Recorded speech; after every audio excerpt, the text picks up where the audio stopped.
గ్రంథంలో నుండి దేవుని వాక్యాన్ని మనం ధ్యానం చేసుకుందాం. మార్కు సువార్త 13వ అధ్యాయంలో పరిశుద్ధ గ్రంథములో నుండి మార్కు సువార్త 13వ అధ్యాయం 22వ వచనం 23వ వచనం చదువుకున్నాం. పరిశుద్ధ గ్రంథములో నుండి మార్కు సువార్త 13వ అధ్యాయంలో 22వ వచనము 23వ వచనం ధ్యానం చేసుకుందాం.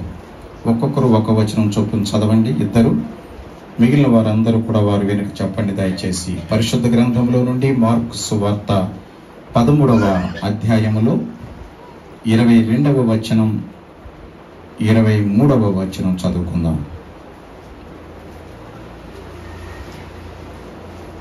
ఆ కాలమందు అబద్ధపు క్రీస్తులను అబద్ధపు ప్రవక్తలను లను కాదు లును, ప్రవక్తలను కాదు, ప్రవక్తలును అంటే వాళ్ళు వస్తారని అర్థం. క్రీస్తులను కాదు, క్రీస్తులను అంటే ఏంటి, వారిని ఏదో చేస్తున్నట్టు. అట్లా కాకుండా లును అంటే వారు కూడా వస్తున్నట్టు. మళ్ళీ మొట్టమొదటి చదువయ్యా. ఆ కాలమందు అబద్ధపు క్రీస్తులను అబద్ధపు ప్రవక్తలను వచ్చి ప్రవక్తలను కాదు, ప్రవక్తలును. ప్రవక్తలును అన్నదానికి ప్రవక్తలను అన్నదానికి చాలా తేడా ఉంది. మనుష్యులను అన్నాం అనుకోండి, మనుష్యులను, లేకపోతే మన సంఘంలో మనుష్యులను, లేకపోతే భక్తులను, మన గోగుంట్లో ఉన్న మనుష్యులను అన్నాం. మీరు అర్థం చేసుకోండి జాగ్రత్తగా. గోగుంట్లో ఉన్న మనుష్యులను అన్నారు. ఏంటి మనుష్యులను, ఏంటి నెక్స్ట్ ఏంటి క్వశ్చన్ వస్తుంది మనలో. గోగుంట్లో ఉన్న మనుష్యులను అన్నారు అనుకోండి. మనుష్యులను ఏం చేశారు? మనుష్యులను ఏం చేశారు? తన్నేరా, లేకపోతే మనుషులను కొట్టారా, లేకపోతే ఈడ్చిపోయారా, లేకపోతే ఏం చేశారు అన్నది క్వశ్చన్ వస్తుంది తర్వాత. లను అంటే మనుష్యులను అన్నాం అనుకోండి. గోగుంట్లో మనుష్యులను, మనుష్యులను ఇంకెవరు అంటే వారును మరి ఎవరు. మనుష్యులను అన్నాం అనుకోండి. మనుష్యులను అంటే ఏంటి? వారిని ఏదో చేశారు. మనుష్యులను విందుకు పిలిచారు. లేకపోతే గోగుంట్లో ఉన్న మనుష్యులను ఏం చేశారంట? భోజనానికి రమ్మన్నారు. రామన గురువులో ఉన్న మనుష్యులను భోజనానికి రమ్మన్నారు. ఇప్పుడు ఏం చెప్పాలి? మనుష్యులను అన్నారు అనుకో. మనుష్యులను అంటే గోగుంట్లో ఉన్న మనుష్యులను, రామన్న గురువులో ఉన్న మనుష్యులను భోజనానికి రమ్మన్నారు అంటారు ఎవరన్నా? గోగుంట్లో ఉన్న మనుష్యులను, జాగ్రత్తగా వినండి చెప్పే మాటలు. గోగుంట్లో ఉన్న మనుష్యులను, రామన్న గురువులో ఉన్న మనుష్యులను అంటే వారును వీరును, వాళ్ళు వీళ్ళు ఏం చేశారు? భోజనాలకు వెళ్ళారు కదా. మనుష్యులను, ఈ మనుష్యులను ఏదో పని చేశారు. భోజనాలకు వెళ్ళారు, చర్చికి వెళ్ళారు, లేకపోతే మంచి ఫంక్షన్కి వెళ్ళారు. వారును వీరును మనుష్యులను అన్నారు అనుకో. గోగుంట్లో ఉన్న మనుష్యులను భోజనానికి వెళ్ళారంటారా? చెప్పండి. గోగుంట్లో ఉన్న మనుష్యులను భోజనానికి వెళ్ళారంటారా? అనగా ఆ మనుష్యులను భోజనానికి పిలిచారంటారు. మనుష్యులను భోజనానికి పిలిచారు. మనుష్యులను అంటే వారును మరొకరు ఎవరో ఉన్నారు. రామన గురువులో ఉన్న మనుష్యులు, గోగుంట్లో ఉన్న మనుష్యులను, రామన గురువులో ఉన్న మనుష్యులను భోజనాలకి పిలిచారు. ఓకే, దానికి మీనింగ్ ఉంది. మనుష్యులను, రామన గురువులో ఉన్న మనుష్యులను భోజనానికి వెళ్ళారంటారా? అనరుగా ఏమంటారు? లేదా గోగుంట్లో ఉన్న మనుష్యులను, రామన గురువులో ఉన్న మనుష్యులందరూ చర్చికి వచ్చారు. వారును వీరును వచ్చారు, ఏదో పని చేశారు. లును అంటే పని చేసినట్టు, లను అంటే వారిని ఏదో చేసినట్టు. అర్థమవుతుందో చెప్పేదేమన్నా? మనుష్యులను అంటే ఆ మనుష్యుల్ని ఏదో చేశారు. ఏం చేశారు? కొట్టారా, లేకపోతే భోజనానికి పిలిచారా, లేకపోతే చర్చికి రమ్మన్నారా? లును అన్నాం అనుకోండి. ఆ మనుష్యులను, ఈ మనుష్యులను ఏం చేశారు? వాళ్ళు చర్చికి వచ్చారు అంటే వారు చేసిన పని తెలుస్తుంది. లను అంటే వారిని చేసిన పని తెలుస్తుంది. వారిని ఏం చేశారు? కొట్టారు. వాళ్ళు ఏం చేశారు? లును అంటే వాళ్ళు ఏం చేసిందో తెలుస్తుంది. మనుష్యులను అంటేనేమో వాళ్ళు చేసిన పని, లను అంటే వారికి ఏం జరిగిందో అది. కాబట్టి చిన్ని చిన్ని పదాలు చెప్పిన తర్వాత కరెక్ట్గా చదవాలి. మీరు చాలా జాగ్రత్తగా చదవాలి. చిన్న పదము తేడా వచ్చినా చాలా తేడాలు వస్తున్నాయి. వాళ్ళు అసలు పరిస్థితులు బాగోట్లేదు కదా. ముఖ్యంగా దేవుని వాక్యము చదివేవాళ్ళు చాలా జాగ్రత్తగా చదవాలి. చెప్పేవారు మరింత జాగ్రత్తగా చెప్పాలి. వినేవాళ్ళు జాగ్రత్తగా వినాలి. ఇప్పుడు 3 రకాలు చర్చిలోకి వచ్చిన వాళ్ళు 3 రకాలు. ఒక రకం ఏంటి? మొట్టమొదటి రకం ఏంటి? మొట్టమొదటి రకం ఏంటి? చెప్పేవాళ్ళు, వాక్యం చెప్పేవాళ్ళు కదా, మొదటి ప్లేస్. రెండవ ప్లేసు ఆ వాక్యాన్ని చదివేవారు. మూడవ ప్లేసు ఆ వాక్యాన్ని వినేవారు. ముగ్గురు జాగ్రత్తగానే ఉండాలి. దేవుని వాక్యము చెప్పేవారు చాలా జాగ్రత్తగా ఉండాలి, చదివేవారు చాలా జాగ్రత్తగా ఉండాలి, వినేవారు కూడా చాలా చాలా చాలా జాగ్రత్తగా ఉండాలి. ముగ్గురు ఒకటే. ఎందుకంటే వాక్యము మరింత విలువైనది కాబట్టి. ఆ వాక్యాన్ని చెప్పేటప్పుడు జాగ్రత్తలు పాటించాలి, చదివేటప్పుడు జాగ్రత్తలు పాటించాలి, వినేటప్పుడు కూడా జాగ్రత్తలు పాటించాలి. ఒక మాట వినకపోయి మరొక మాట విన్నారంటే వాళ్ళు ఏం చేయాలో తెలియదు జీవితంలో. దేవుని వాక్యము విలువైనటువంటి మాటలతో కూడినటువంటి మర్మం. దాన్ని జాగ్రత్తగా వింటే ఎవరికైనా అర్థమవుతుంది. జాగ్రత్తగా వినకపోతే ఎవరికీ అర్థం కాదు. చెప్పటం, చదవటం ఈ రెండు ఒక భాగం అయితే వినటం అన్నది చాలా శ్రేష్టమైన పని. చెప్పటం విలువైన విషయమే, చదవటం విలువైన విషయమే. ఈ రెండింటికి మించి వినటం అన్నది చాలా విలువైన విషయం. వినేటప్పుడు ఏమాత్రము ఆమరుపాటుగా అజాగ్రత్తగా మనం విన్నామంటే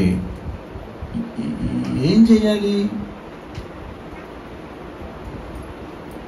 ఇక్కడ సౌండ్ పెట్టమని పలానా స్విచ్ వేయమన్నాం అనుకోండి, దాని పలానా తిప్పమన్నాం అనుకోండి, సరిగా వెళ్ళలేదు అనుకోండి, ఏం చేస్తాడు వాడు? ఏవేవో తిప్పుతాడు. ఇక అంతే. సరిగా వింటే ఆ లైట్ ఏ అన్నాం అనుకోండి, తెలిసిన వాళ్ళైతే ఇదిగో ఇక్కడ ఈ లైట్ ఏ అన్నాం అనుకోండి, తెలిసిన వాళ్ళైతే కరెక్ట్గా స్విచ్ చేస్తారు. తెలియని వాళ్ళు ఏం చేస్తారు? మొత్తం వేసుకుంటూ చూస్తారు అంతా కదా. తెలియనప్పుడు ఏం చేయాలి? ఇది ఈ లైట్ వేయమన్నాం, తెలిసిన వాళ్ళైతే కరెక్ట్గా అదే స్విచ్ వేస్తారు. తెలియని వాళ్ళు ఏం చేయాలి? ఏ స్విచ్ వేయమంటారని అడగాలి, లేకపోతే నా వైపు చూడాలి. ఆడ చూస్తే అట్ట అంటాను, అది 2 స్విచ్ అయ్యాయి అని చెప్తాను. అడగకుండా నా వైపు చూడకుండా వేసుకుంటా అటే తిరిగి వేసేసుకుంటా కూర్చుంటే అసలు అర్థం ఉందా చేసే పనికి? ఏమన్నా ఎప్పుడైనా ఒక పని కరెక్ట్గా చేయాలంటే ఖచ్చితంగా చెప్పేవారు చెప్పాలి, ఖచ్చితంగా వినేవారు కూడా వినాలి. లేకపోతే ఫలితాలు తారుమారు అవటమే కాకుండా వ్యతిరేకమైన ఫలితాలు వస్తాయి. కోరుకున్న ఫలితాలు రావు. ఆశీర్వాదాలకు బదులుగా శాపాలు వస్తాయి. దేవుని మన భాషలో మనం చెప్పాలంటే ఆశీర్వాదాలకు బదులుగా శాపాలు వస్తాయి. కాబట్టి చాలా జాగ్రత్తగా వినాలి. బైబిల్ చక్కగా చదవగలగాలి. బైబిల్ జాగ్రత్తగా వివరించాలి, చెప్పాలి. లేకపోతే బాధలు పడాలి. ఎవరు అంటే అందరూ కూడా. ఎందుకు అంటే దేవుడు చెప్పారు ఒక మాట. ఏమని చెప్పారు? నా వాక్యములో, నా మాటలో ఒక సున్నా కానీ ఒక పొల్లు కానీ తీసివేయబడుట కంటే, అంటే ఎవరైనా తారుమారు చేసి చెప్పినా, తీసేసి లేకపోతే పెట్టి చెప్పినా, ఈ ఆకాశము భూమి గతించడం సులభం అంటారు దేవుడు. ఆకాశము భూమి గతించడం తేలిక. అంటే ఆయన మాటలో ఉన్నటువంటి సున్నా పొల్లు అంటే చిన్న మైన్యూట్ థింగ్ అనుకున్నది కూడా మనం అజాగ్రత్త చేయకూడదు. దానికంటే ఆ పొల్లు, ఆ సున్నా కంటే ఈ లోకంలో ఏది ఎక్కువ కాదు. కాబట్టి వాటిని ఎట్టి పరిస్థితుల్లో మన ఇష్టం వచ్చినట్టు చేయకూడదు. ఈ లోకము అంటే ఈ భూలోకము, ఈ భూమి కానీ, ఆకాశం అంటే ఆకాశంలో ఉన్న సమస్తము కానీ పక్కన పెట్టడం బెటర్ అంటాడు. దాన్ని పక్కన పెట్టే కంటే అంటే దేవుని మాట అంతా విలువైనది. కాబట్టి చెప్పేవారు కరెక్ట్గా చెప్పాలి, వినేవారు కరెక్ట్గా వినాలి. ఆ వాక్యాన్ని చదివేవారు కూడా జాగ్రత్తగా చదువుకోవాలి. దేవుని నామానికి స్తోత్రం చెప్పండి. హల్లెలూయా. పరిశుద్ధ గ్రంథములో నుండి దేవుని వాక్యాన్ని మనం ధ్యానం చేసుకుంటున్నాం. మార్కు సువార్త 13వ అధ్యాయంలో 22వ వచనము 23వ వచనము చదువుకుందాం. 22వ వచనం చదవండి. ఆ కాలమందు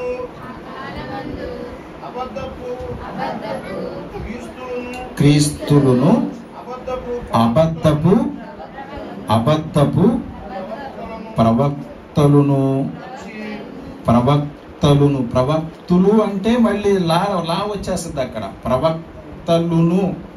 అబద్ధపు ప్రవక్తలు వాళ్ళు ఎవరంటే ప్రవక్తలు, అబద్ధపు ప్రవక్తలంటే ప్రవచిస్తున్నామని చెబుతూ ఆ ప్రవచనాన్ని తప్పుగా చెప్పడం.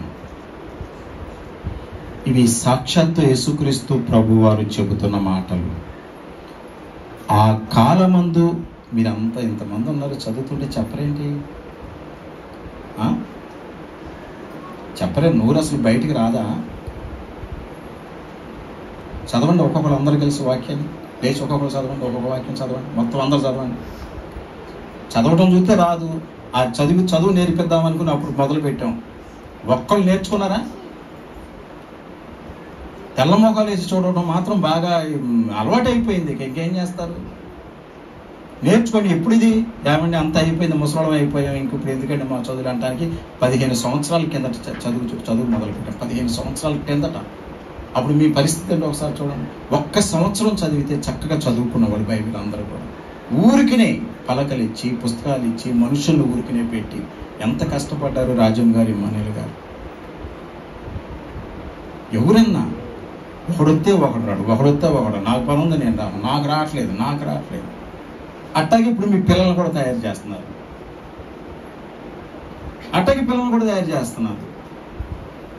పోనీ మాకు రాకపోయి బాధపడుతున్నాం, ఇప్పుడు మా పిల్లలన్నా చదివించుకుందాం చక్కగా అని ఆలోచన ఉందా ఏమైనా? కనీసం బడిలేదు గిడిలేదు, రారా ఊరుపుకి వెళ్ళిపోదాం, కట్లెత్తకు రారా.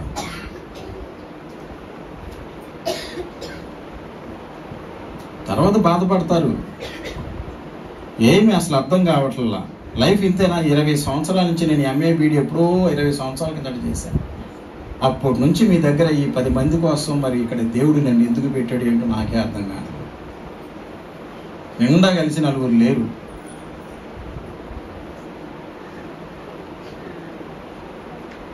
ఒకటి చెప్తే ఒకటి చేస్తారు, ఒకటి చెప్తే ఒకటి చేస్తారు, ఇష్టం వచ్చినట్టు మాని పడేస్తారు, ఇష్టం వచ్చినట్టు చేస్తారు. పెద్ద చదవేగా ఉన్నమతి పోయిందని కాకరకాయ పోయి కేకరకాయ అన్నాడంట. చదివించిన తర్వాత భక్తి పెరిగిపోయేటప్పటికి ఉన్న అసలు విలువలు పోతున్నాయి. దేవుడు ఇంత గొప్ప స్థితి మనకి ఇస్తూ ఉంటే అసలు ఏమీ లేకుండా షెడ్లో ఉన్నప్పుడే మామూలు ఊరిని పెంకులు పైన ఏదో పెంకులు వేసి మామూలు పెంకులు ఇదంతా ఏమీ లేదు. అప్పుడే బాగున్నారు అసలు. నేను అది మొన్న ఆ వీడియో చూశాను. నేను అప్పట్లో నిండా జనం చక్కగా ఎంతగానో విలువగన్నారు. కొంతమందికి స్థితి ఇచ్చిన ఉపయోగం లేదు, వాళ్ళకి ఉపయోగించుకోవడం తెలియదు కొంతమందికి. అంతమందిని ఇచ్చారంటే దేవుడు. నేను మొన్న ఏం చెప్పా, ఆదివారం తుడిచాలండి అని చెప్పా. ఒక్కళ్ళు ఉన్నారా? ఒకళ్ళ తర్వాత ఒకళ్ళు వెళ్ళిపోయారు. పోనీ మంగళవారం వచ్చేవాళ్ళు అందరన్నా వచ్చి కలిసి శుభ్రమైన చేస్తారని చూసావు, వాళ్ళు రాలా. గురువారం వచ్చేవాళ్ళు వాళ్ళు రాలా. ఎవరో ఒక ఇద్దరు వచ్చారు మంగళవారం. ఆ పెద్దవాళ్ళు వస్తున్నారు పాపం. పెద్దవాళ్ళు వచ్చి చర్చిలో లోపల ఏం తుడుస్తారు? పెద్దవాళ్ళు ప్రతి మంగళవారం 5 గంటలకల్లా వస్తున్నారు. అందరూ వస్తున్నారు, వచ్చి ఇదంతా శుభ్రం చేసి వెళ్తున్నారు. ఏమైంది? మీరు ఇళ్లలో పనులు చేసుకోవట్లేదా? మీరు పనులు చేసుకోకుండానే గడిచిపోతుందా మీకు? పని మనుషులను పెట్టుకుంటున్నారు ఇళ్లలో. ఆ మాత్రం వచ్చి కాసేపు తుడుచుకోలేరా చర్చిని? ఇక్కడికి వచ్చేటప్పటికి నీరసాలు, ఉడుపులు, కోతలు అన్నీ గుర్తొస్తున్నాయా?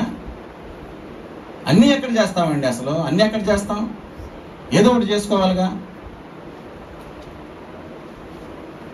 చక్కగా ఏదో ఓపుకున్నంత వరకే ఒకళ్ళొకళ్ళు తీసుకుని వచ్చి కాస్త ఆ చర్చ్ ఏదో కాస్త శుభ్రంగా చేసుకుని కాస్త నీట్గా పెట్టుకుంటే అందులో ఇవాళ ప్రార్థన చేసుకునేవాళ్ళం. ఆ రోజు తోడకుండా వెళ్ళిపోయారు. నేను మళ్ళీ చెప్తున్నాను, అసలు మీకే ఆ చర్చిలో ప్రార్థన జరగదేక చెప్తున్నాను, గుర్తుపెట్టుకోండి. అసలు వెళ్ళరు మీరు అందులోకి, మీరు వెళ్ళరికి అందులోకి. ఇక్కడే ప్రార్థన జరుగుతుంది. నేను అందులో పెట్టను, అసలు పెట్టకూడదు. అసలు ఇచ్చిన స్థితిని కూడా పాడు చేసుకుంటున్నాను. దేవుడు అంత చక్కని మందిరం, మొన్న ఎవరో మరియన్న వచ్చాడు, మత్తేస్ గారి అబ్బాయి మొన్న వచ్చాడు. ఎప్పుడుకో తెలుసా, 7 సంవత్సరాల తర్వాత, 7 సంవత్సరాలకు ముందు అసలు ఇది పునాది వేసిన తర్వాత రాలేదు ఆ పిల్లోడు. ఆ కారణాలు ఈ కారణాలు అవని ఇవని కొంతకాలం ఇక్కడ గుడి పెట్టేసేసి కొంతకాలం మన చర్చి మెంబర్స్ దగ్గరికి వెళ్ళొచ్చా? అసలు మామూలు అయితే నేను వెళ్తాను. అసలు ఆనందపాల్ గారికిను ఎవరికో చర్చి మెంబర్స్కి గొడవలు వచ్చినాయి. ఆనందపాల్ గారికి చర్చి మెంబర్స్కి గొడవలు వచ్చినాయి. అప్పుడు వస్తాయి గొడవలు, మనకే వస్తున్నాయి, అట్టగే అందరికీ వస్తాయి. ఎవరినైతే బాగా దగ్గరికి తీసుకుంటామో వాళ్ళతోనే వచ్చి పడుతుంది నెత్తి మీద ముడుమలు. అందుకే అసలు ఎవరిని కూడా నెత్తి మీద ఎక్కించుకోకూడదు. వాళ్ళే చిన్న మాట ఎంత గొప్పగా చేసి నాశనం చేస్తారు. ఆయనకి అట్టగే గొడవ వచ్చేసింది. ఎవరు అంటే రోజు ఇంట్లో అన్నం తినేవాళ్ళే గొడవ పెట్టేశారు. రోజు ఇంట్లో అన్నం తినేవాళ్ళు, ఇంట్లో తిరిగేవాళ్ళు, ఇంట్లో ఉండేవాళ్ళు, వాళ్ళు కింద మీద పడేవాళ్ళు వాళ్ళందరూ. నేను అక్కడికి అన్నా మా అక్కతో, ఏక ఎందుకు ఎందుకు మీరు అంత ఇదిగా ఉంటున్నారంటే చాలా మంచిదయ్యా అన్నారు. మంచిదే, బాగా ప్రార్థన చేస్తుంది. వాక్యాన్ని నేను 10-15 సార్లు చదివానని చెప్పుద్దాం. వాక్యం బైబిల్ మొత్తం 10-15 సార్లు చదివిందంట. హిందూస్ నుంచి వచ్చిన వాళ్ళే, చాలా భక్తిగా ఉన్నదే. ఎక్కడ తేడా వచ్చిందో మరి, ఏం తేడా వచ్చిందో ఏంటో, పగ అయిపోయింది ఆనందపాల్ గారికి. పగ, ఎంత పగ అంటే అంత పగ. చచ్చిపోయారు ఇద్దరు కూడా. ఇద్దరు బతుకుతారేంటి?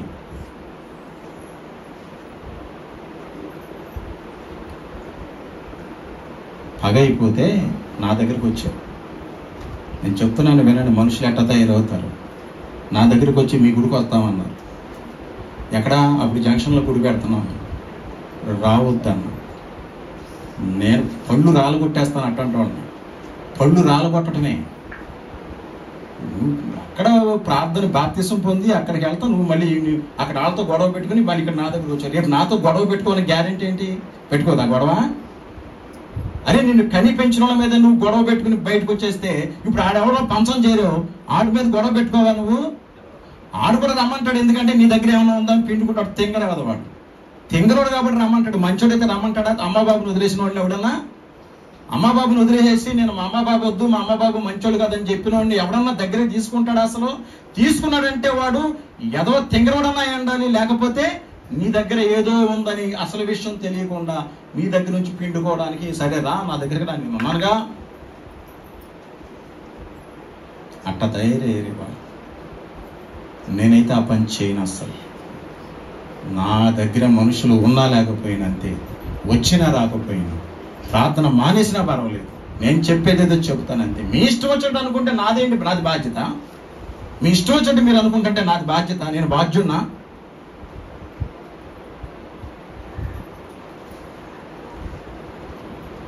అట్లా నా దగ్గరికి వద్దమ్మా, వెళితే అక్కడికి వెళ్ళండి, లేకపోతే మీ ఇష్టం. నేను అదే చెప్పాను.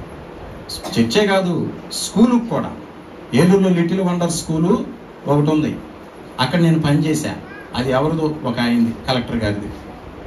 అక్కడ నుంచి బయటకు వచ్చేసా ఏదో కారణం వలన. దేవుడు నాకు మంచి స్కూల్ ఇచ్చాడు. నేను సరైన కారణంతో బయటికి రాకపోతే, అన్యాయంగా బయటికి నన్ను పంపకపోతే దేవుడు నన్ను చేరదీస్తాడా? వాళ్ళని అన్యాయంగా పంపించారు బయటికి, నాకు తెలుసు. అది మారు మాట మాట్లాడకుండా బయటకు వచ్చా. నేను మారు మాట మాట్లాడకుండా బయటకు వచ్చా. దేవుడు ఊరుకున్నాడా? అట్లా బయటకు వచ్చాను. అట్లా నాకు మంచి స్కూల్ ఇచ్చాడు దేవుడు. ఆ స్కూల్లో నుంచి మొత్తం బయటకు వచ్చి నా దగ్గరకు రావటం మొదలు పెట్టారు. అయ్యా మీరున్నారని జాయిన్ చేసాం, ఆయన కలెక్టర్ అయితే ఏముంది, లేకపోతే ముఖ్యమంత్రి అయితే ఏముంది, మెయింటైన్ చేసేవాళ్ళు మీరు కదా, ఇక్కడ మిమ్మల్ని చూసి మేము వస్తున్నాము, మా పిల్లల్ని మీ దగ్గర జాయిన్ చేసుకోండి అంటూ వచ్చారు. నేను చెప్పా, అక్కడి నుంచి మాత్రం ఇక్కడికి వద్దు, నేను మిమ్మల్ని బలవంతంగా లేకపోతే ఏదో కబురు పెట్టి రామన్నట్టు ఉంటుంది. దయచేసి నా దగ్గర ఇంకెక్కడికైనా జాయిన్ చేసుకోండి, లేదంటే అక్కడే చదువుకోండి, మీ ఇష్టం. నా దగ్గరికి మాత్రం వద్దు. నేను ఎప్పుడైనా మోరల్ వాల్యూస్ ఖచ్చితంగా పాటిస్తాను. ఇక్కడైనా కాదు, అక్కడైనా కాదు, ఎక్కడైనా సరే నాకు కాని పని విషయంలో నేను ఎట్టి పరిస్థితులతో అవతల వాళ్ళు కావాలంటే తప్ప, అవతల వాళ్ళు వద్దన్నప్పుడు నాకెందుకు అసలు నేనెందుకు వెళ్ళాలి? మొన్న నేను ఏలూరు రోడ్లో ఈ కారు ఏదో బాగు చేయించుకుంటా ఒక చోటకి వెళ్ళా. అక్కడ వాడు తీసుకెళ్ళినాడు, అక్కడ నన్ను ఆపాడు, ఇక్కడేనండి అన్నాడు. అట్లా చూసా, అక్కడ బాగు చేయించుకుంటా ఇక్కడ కారు వెల్డింగ్ పెడుతున్నాడు. అటు చూసేటప్పటికి ఎదురుగుండగా మా అక్కోళ్ళ ఇంటికి వెళ్ళటానికి దారి అది. అసలు చూడండి, నేను మీకు తెలియదు, మొహం కూడా చూడను తేడా వస్తే. నా తప్పు అయితే నేనే పిలుస్తా, నా తప్పు కాకపోతే మాత్రం అవతల వాళ్ళు ఏదో అనుకున్నారంటే మాత్రం తీసి అవతల కొట్టడం అంతే. నాకెందుకు అసలు అట్లాంటి వాడు, వాళ్ళ మొహం కూడా చూడండి అసలు. నేను వాళ్ళు మా అక్క అయినా తమ్ముడైనా ఎవడైనా సరే అంతే. అన్యాయం కదండి, తప్పు కదా. నీ నుండి నాకేమీ లేదా, నీ నుండి నాకు రూపాయి లేదా, నీ నుండి నేను ఎప్పుడు మా అక్కలను కానీ మా తమ్ముళ్ళు కానీ వెళ్ళి అడగండి, మా జోగుడు కానీ మా చంటి కానీ మా అక్క కానీ వాళ్ళ దగ్గర నేను ఒక్క రూపాయి కూడా వాళ్ళ సొమ్ము తినలేదు. నేను అసలు నేను ఇచ్చాను, నేను పెట్టాను అంతే. అందరికి ఎవరికైనా సరే 50 లక్షలు ఇచ్చారు వాళ్ళ అత్తగారు మా జోగి. మొన్న చెప్పానా, మీకు చెప్పినట్టున్నాను మొన్న, ఎప్పుడో చెప్పానా? చెప్పలా, లేకపోతే ఎందుకు గుర్తుండదు మీకు? నేను చెప్పుకున్నాను ఎప్పుడో 2-3 నెలల కింద జరిగింది. 50 లక్షలు అంటే మాటలా చెప్పండి, కళ్ళంట నీళ్ళు వచ్చినాయి నాకైతే. నిజంగా చెప్తాను, ₹1 కోటి ఖర్చు పెట్టాను దానికి. ₹1 కూడా ముట్టుకోలేదు, ₹1 ముట్టుకోలే. డబ్బులు చేతులు ఇస్తున్నాడు దేవుడు, చాలా డబ్బు ఇస్తున్నాడు, ఇప్పటికీ ఇస్తున్నాడు. ఇవ్వకుండా ఏముండడు. దేవుణ్ణి తప్పు అనకూడదు మనం. మీకు ఇస్తాడు దేవుడు, ఇవ్వకుండా ఉండడండి. ఆయన నమ్ముకున్న బిడ్డలకి ఇవ్వకుండా ఉండడు. మనమే పాడు చేసుకుంటాం, లేకపోతే దేనికైతే దానికి ఖర్చు పెట్టుకుంటాం. రోజు డబ్బులు చేతిలో ఉండాలని అనుకోవద్దు. నీకు అవసరమైనప్పుడు ఖచ్చితంగా ఇస్తాడు దేవుడు. నేను నమ్ముతాను ఆ విషయం, మీరు కూడా నమ్మండి. మీకు అవసరమైతే మాత్రం మిమ్మల్ని వదిలిపెట్టాడు దేవుడు. ఒక్కసారి కన్నీడుతో అడగండి. అవసరమైనప్పుడు కన్నీళ్ళు ఆటోమేటిక్గా వస్తాయండి. కన్నీళ్ళు అంటే ఏడవాళ్ళ మరే కదా, నీళ్ళు పట్టుకురంటారా, నీళ్ళు పట్టుకురంటారా, ఏడవాళ్ళ కాసేపు ఇప్పుడు నేను దేవుడు దగ్గర అంటారు ఎవడన్నా? నిజంగా మనసులో అవసరం ఉండి బాధపడితే అసలు అట్లా ఒక మాట అంటే కన్నీళ్ళు వచ్చేస్తాయి. అదే దేవుడు చెప్తున్నారు. నిజంగా మీరు అడగండి నన్ను. తెల్లారి పడికి పరిగెత్తుకురాడా దేవుడు? మన దేవుడు పరిగెత్తుకురాడా? చేయడా అద్భుత కార్యాలు ఎన్నో చేశాడు దేవుడు. నాకైతే మా తమ్ముడి విషయంలో నేనే వాళ్ళకి పెళ్ళి కుదిర్చి చేశా. ఒక విషయం తెలుసా, ఎలీషా పాస్టర్ గారు అంటే మీకు తెలుసు, చాలా పెద్ద మేధావి, చాలా మంచోడు, చాలా మంచోడు, తెలియని మనిషి కాదు ఆయన. అలాంటోడు కనీసం మా ఇల్లుకి ఇక్కడ పోగుంటా చూడాల, ఈ ఇల్లు చూడాల, మా వాళ్ళని చూడాల, మా నాన్నగారిని కూడా బహుశా చూసారో లేదో తెలియదు. నేను మా నాన్నగారికి లెటర్ రాసా ఒకసారి, నా బాధలన్నీ కలిసి. దానికి నాన్నగారు మళ్ళీ ఒక లెటర్ రాశారు. ఏది అడ్రస్? వాళ్ళ అడ్రస్సే. ఆ లెటర్ మరి వాళ్ళు చదివారు, ఎందుకు చదివారో ఏంటో లెటర్ చదివారు మొత్తానికి. నేను నిజంగా రాశా, మా నాన్నగారు కూడా నిజంగా రాశారు. మా ఇద్దరి మనస్సులు తెలిసినాయి వాళ్ళకి. అప్పుడే వాళ్ళు అనుకున్నారంట, మా అమ్మాయిని ఎవరైనా వచ్చి, దేవుని సేవ చేస్తా ఉన్న వాళ్ళు ఎవరైనా వచ్చి, మీ అమ్మాయిని మాకు ఇవ్వండి, మా అబ్బాయికి ఇవ్వండి, లేకపోతే మాకు ఇవ్వండి, కట్నాలు కానుకల గురించి అసలు సంబంధం లేదని చెబితే, ఎవరైతే మొట్టమొదట వచ్చి అడుగుతారో వాళ్ళకి ఇద్దామని వాళ్ళిద్దరు ప్రార్థన చేసుకున్నారంట. జరుగుతున్న కార్యాలు చెప్తున్నాను నేను మీకు. పాస్టర్ గారు ప్రార్థన చేసుకున్నారంట. నేను అక్కడి నుంచి వచ్చేసా, అన్నీ అయిపోయి వచ్చేసాను, ఇక్కడికి వచ్చేసాను. విలియమ్స్ గారు అక్కడ అకౌంట్స్ నేర్చుకోవడానికని ఇక్కడ స్కూల్ పెట్టి నేర్చుకోవడానికి 1 వారం ట్రైనింగ్ పంపించారు నన్ను. అక్కడికి వెళ్ళినప్పుడు నాకు మంచి రూము, వ్యవహారం అన్నీ కూడా, ఎక్కడికి వెళ్ళినా సరే దేవుడు నన్ను అదే చూశాడు. మీరు ఎప్పుడైనా సరే నేను చెప్పినా చెప్పకపోయినా నేను ఒక చోట ఉన్నానంటే మాత్రం నెంబర్ 1 ప్లేస్లోనే ఉన్నాను, అది గుర్తుపెట్టుకోండి. నేను ఎప్పుడు కూడా ఉండాల్సి వస్తే ఉంటా, మీరు చూడలేదా అక్కడ షెడ్లో లేనా చుట్టూతా డేరాలు కట్టుకుని లేనా? ఉండమంటే ఎక్కడన్నా చిన్న గుడి చేసుకుని అందులో ఉండమన్నా ఉంటాను. నాకు అస్సలు అదే ఉండదు. నిన్న ఆ సొలొమోను చనిపోయిన రోజు అంట, నిన్న మొన్న ఆ అమ్మాయి వచ్చి అడిగింది ఇక్కడ వంట చేసుకుంటామని. చేసుకోమన్నాము. ఒకనొకప్పుడు మన చర్చి మెంబర్స్ ఇక్కడ బాప్తిసం తీసుకున్న వాళ్ళు మానేసినంత మాత్రాన ఎక్కడో చోటు గుడికి వెళ్ళండి.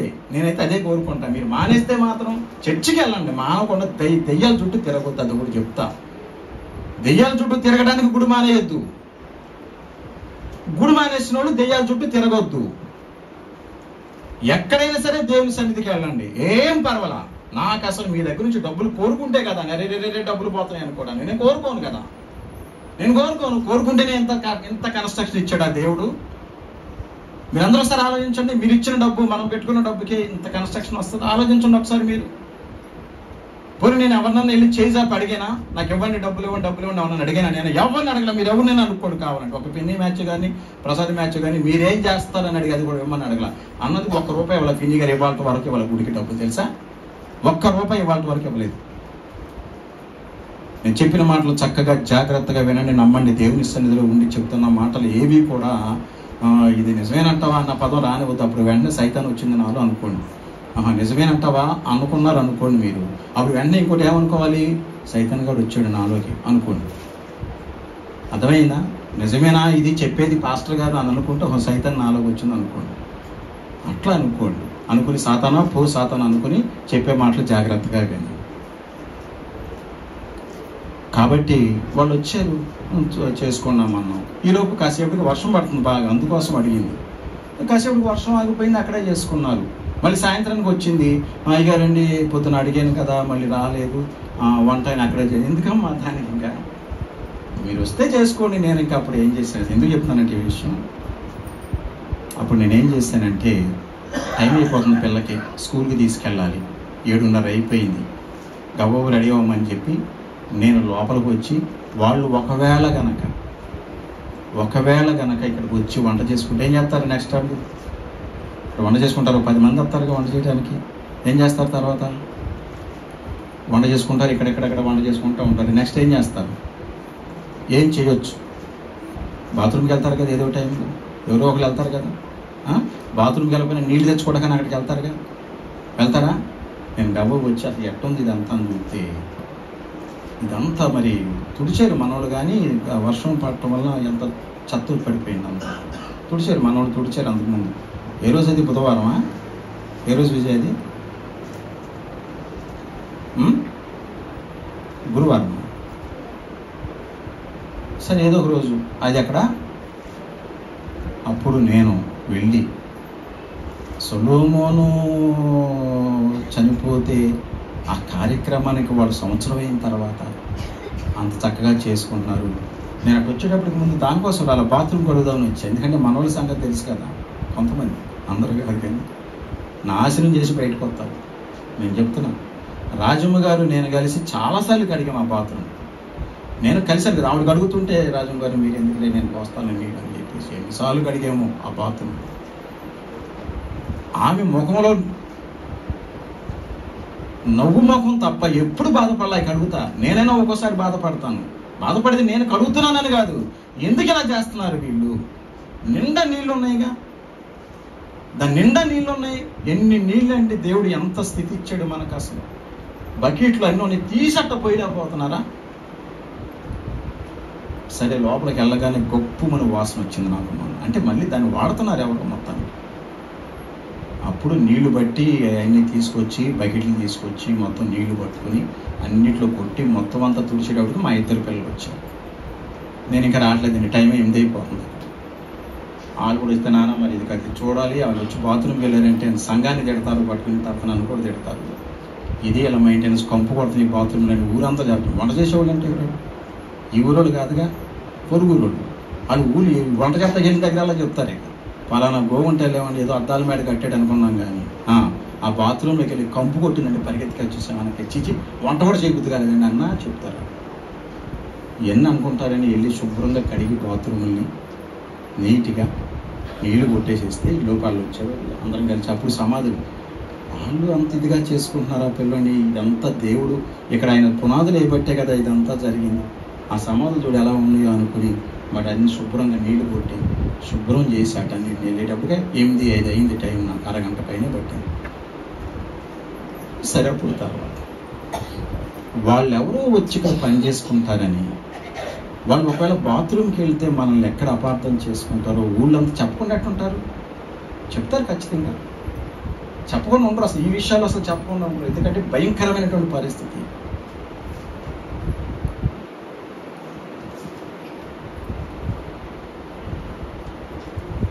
కాస్త నేను చెప్తా, అది కూడా నాకు అప్పగించడం న్యాయం కాదు. ఆ బాత్రూమ్ కూడా మీరు కడగండి అన్నట్టు. చాలా అన్యాయం చెప్తున్నాను నేను. ఏముందండి, ఎవరు మా అమ్మ మా నాన్న, మీ ఇళ్ళలో మీ అమ్మలో మీ నాన్నలో అంటే నేను కడగొట్టు గురించి కాదు, నేను అదే చెప్తున్నాను. నేను కడిగానని కాదు, చాలాసార్లు కడిగా. ఇవాళ నిన్నగా మనం జరిగింది కాబట్టి ఇప్పుడు చెప్తున్నాను నేను. మన పిల్లలు బాత్రూమ్కి వెళ్తే కడుక్కోవట్లే, అసలు మనం కడుక్కోవట్లేదా బాత్రూమ్కి వెళ్ళి? ఎందుకు అసలు అలాంటి ఆలోచన? ఒక అమ్మాయి పిల్లోడికి అందంట. కన్న తర్వాత ఆ పిల్లోడికి మరి ఏం చేయాలి? తర్వాత కన్న తర్వాత ఏం చేయాలి? పిల్లోడికి ఏం చేయాలండి? కన్న తర్వాత ఏం చేయాలి? ఆ పిల్లల్ని శుభ్రం చేసుకోవాలా? ఆడు మొట్టమొదటి చేసే పని ఏంటాడు? బాత్రూమ్కి వెళ్తాడా? కడగాలా? నేను కడగను అంటుందంట. చిచి చిచి చిచి బాత్రూమ్కి వెళ్ళాడు, నేను కడగను. ఎవరిని? కన్న కొడుకుని చిచి చిచి నేను కడగను అంటుందంట. వాళ్ళమ్మ అదేంటమ్మా పిల్లోడికి నువ్వు కడగపోతే ఎట్టగమ్మా? కడుక్కోవాలమ్మా, లేతాడు అంత పిచ్చిగా అయిపోతాడు అంటే నేను కడగనమ్మా, అసలు నేను కడగను.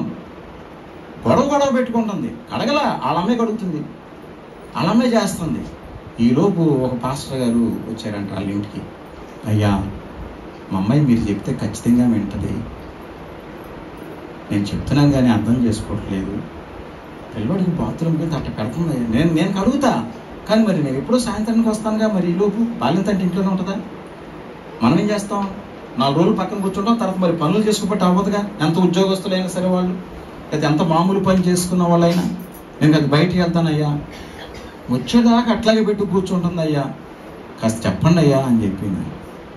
అప్పుడు ఆ పాస్టర్ గారు పిలువు సరే పిలిచాడు. ఆయన వచ్చింది. ఏమ్మా ఏంటి బాబు బాగున్నాడా? ఈ ప్రశ్నలన్నీ వేస్తారుగా. అన్నీ అయిపోయిన తర్వాత ఏంటి పిల్లోడికి ఏంటి?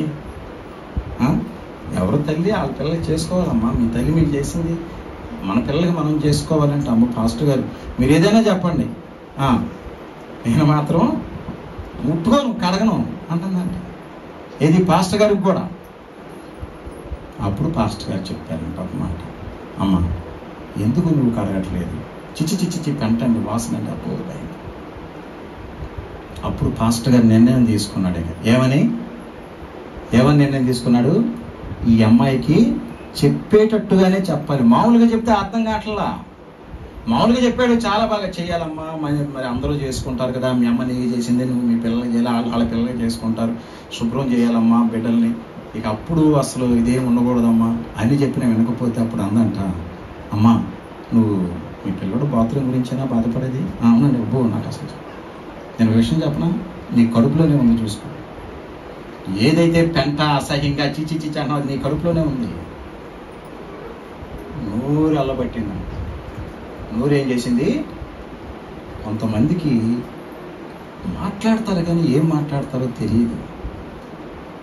అప్పుడు నిజమే కదా నా కడుపులో, అరే నేను చాలా మాటలు చెప్తానే పైకి అరే అనుకుంటున్నాను, ఏదైనా నిజంగా చెప్పాలంటే మనం సరిగ్గా ఆలోచిస్తే మన జీవితంలో ఏమీ కూడా లేదు, అసలు ఏమీ లేదు. ఊరికే అట్ట అనుకుంటా తిరుగుతారు అంతేగాని కొంతమంది అవగాహన రాహిత్యం, తెలివి తక్కువతనం వల్ల మాట్లాడతారంతే. అసలు కాళ్ళ మీద పడిందంట పాస్టర్ గారి కాళ్ళ మీద. అయ్యా నిజమే కదా నా కడుపులోనే ఉంది కదా, తిండి తింటున్నాను బాగానే, పడుకున్నాను బాగానే, వెంటనే వాళ్ళ పిల్లోడికి అన్ని నేనే చేస్తాను ఆ రోజు నుంచి. కొంతమంది అట్లా అనుకుంటారు. చిచి కాదు. నీవు దేవుని సన్నిధిలో ఊరిలో నీ కుటుంబంలో గొప్పవాడు అవ్వాలంటే అన్ని విషయాల్లో తగ్గించుకోవాలి. నువ్వు అసలు ముందు అన్ని విషయాలు తగ్గించుకోవాలి. కేపాల్ గారి మీటింగ్లు జరిగినప్పుడు నేను హైదరాబాద్లో ఉన్నప్పుడు అక్కడ నేను చదువుకున్నాను, కోచింగ్ తీసుకున్నా, సివిల్ సర్వీసెస్ కోచింగ్. ఆ మీటింగ్ జరుగుతున్నప్పుడు సరే చాలా గొప్ప గొప్ప విషయాలు జరిగినాయి. నేను వాళ్ళతో అందరితో పెద్ద వాళ్ళందరితో ముఖ్యులతో కలిసి కూర్చొని భోజనం చేశాను. అప్పుడే ఎలీషా గారి పరిచయం అయ్యారు నాకు. ఆ సందర్భంలో ఒకరికొకరికి బాధ్యతలు మీటింగ్లు మొదలైపోయినాయి. ఇక రాత్రికి మీటింగ్లు జరుగుతాయి. రాత్రి నుంచి మమ్మల్ని అందరినీ పిలిచి ఎబినేజ్ గారు మీకు ఒక బాధ్యత అప్పగిస్తాను రమ్మన్నాడు. డేవిడ్ రాజు గారు పాపం చనిపోయారు. చెప్పండి సార్ అంటే మీకు బాత్రూములు ఇన్ఛార్జ్ అండి మీరు అన్న. ఒకరికేమో భోజనాలు ఇన్ఛార్జ్, ఒకరికేమో కానుకలు ఇన్ఛార్జ్. చెప్పేది వినండి జాగ్రత్తగా. ఒక్కొక్కరేమో కానుకలు ఇన్ఛార్జి, ఒక్కొక్కరేమో భోజనాలు చేసే దగ్గర భోజనాలు పెట్టే దగ్గర ఇన్ఛార్జీలు, ఒకరు స్టేజ్ చూసుకునే వాళ్ళు ఒకరు, ఒక లైటింగ్ చూసుకునే వాళ్ళు ఒకరు, మైక్ సైడ్ చూసుకునే వాళ్ళు, అందరికీ ఒకరికొకరు బాధ్యత అప్పగించి నన్ను పిలిచి బాత్రూమ్ ఇన్ఛార్జ్ అని చెప్పాడు ఆయన. అంటే బాత్రూమ్ కూడా కడతారుగా, అది నేను చూడాలంట. ఎవరన్నా ఏదన్నా పాడు చేస్తే ఇదిగో మీ చేతి కింద ఎంతమంది ఉంటారో మీరు వెళ్ళి శుభ్రం చేసుకోవాలి అని సంతోషంగా స్వీకరించాను. ఎస్, ఖచ్చితంగా చూస్తాను. అదే ఇంపార్టెంట్ అన్నిటికంటే. అప్పుడు బాత్రూమ్ ఇన్ఛార్జిగా చేసింది నేను. ఆ తర్వాత సంస్థ మొత్తానికి హెల్ప్ చేశాను. దేవుని స్తోత్రం చెప్పండి, దేవుని స్తోత్రం చెప్పండి. హల్లెలూయా. ఆనాడు ఆ మీటింగ్స్ లో బాత్రూమ్ ఇన్ఛార్జ్ అని ఆయన స్వయంగా నాతో చెప్పాడు. ఆయన అందరూ నా ఆయన చూస్తున్నారు. అప్పటికే నేను చెప్పాను కదా, నేను దేవుని కృపను బట్టి చిన్నప్పటి నుంచి కూడా నేను ఎక్కడ తల వంచల ఎవరి దగ్గర కూడా. నేను ఖచ్చితంగా చెప్తాను, తల వంచల ఎవరి దగ్గర. నా దేవుడు నన్ను అలాగే పెంచాడు. ఎప్పుడైనా సరే గొప్పగానే బ్రతికా, పెద్దలతోనే నేను ఉన్నాను, మంచిగా ఉన్నాను. వాళ్ళు నన్ను గౌరవించారు. వీళ్ళంతా నాయన చూస్తుంటే బాత్రూమ్స్ ఇన్ఛార్జ్ అని. ఏంటి బాత్రూమ్స్ ఇన్ఛార్జ్ అంటున్నారు ఏంటి, ఏమనుకుంటాడు ఈయన అనుకుంటున్న నాయన చూస్తాను. ఎందుకంటే అప్పటికే సుమారు 15 రోజుల నుంచి క్యాన్వర్సింగ్ చేస్తున్నాం ఆ మీటింగ్స్ గురించి. బ్రహ్మణ్ తాంగ్ గారు వస్తున్నారు, స్వస్థత వరం కలిగిన వ్యక్తి వస్తున్నారు, మైకులు అదని ఇదని. ఆఖరికి ఆయన ఏదో గొడవతో వెళ్ళిపోయాడు. అప్పుడు కేపాల్ గారే మెసేజ్ ఇవ్వటం జరిగింది ఆ రోజు. ఆ టైంలో బాత్రూమ్స్ ఇన్ఛార్జ్.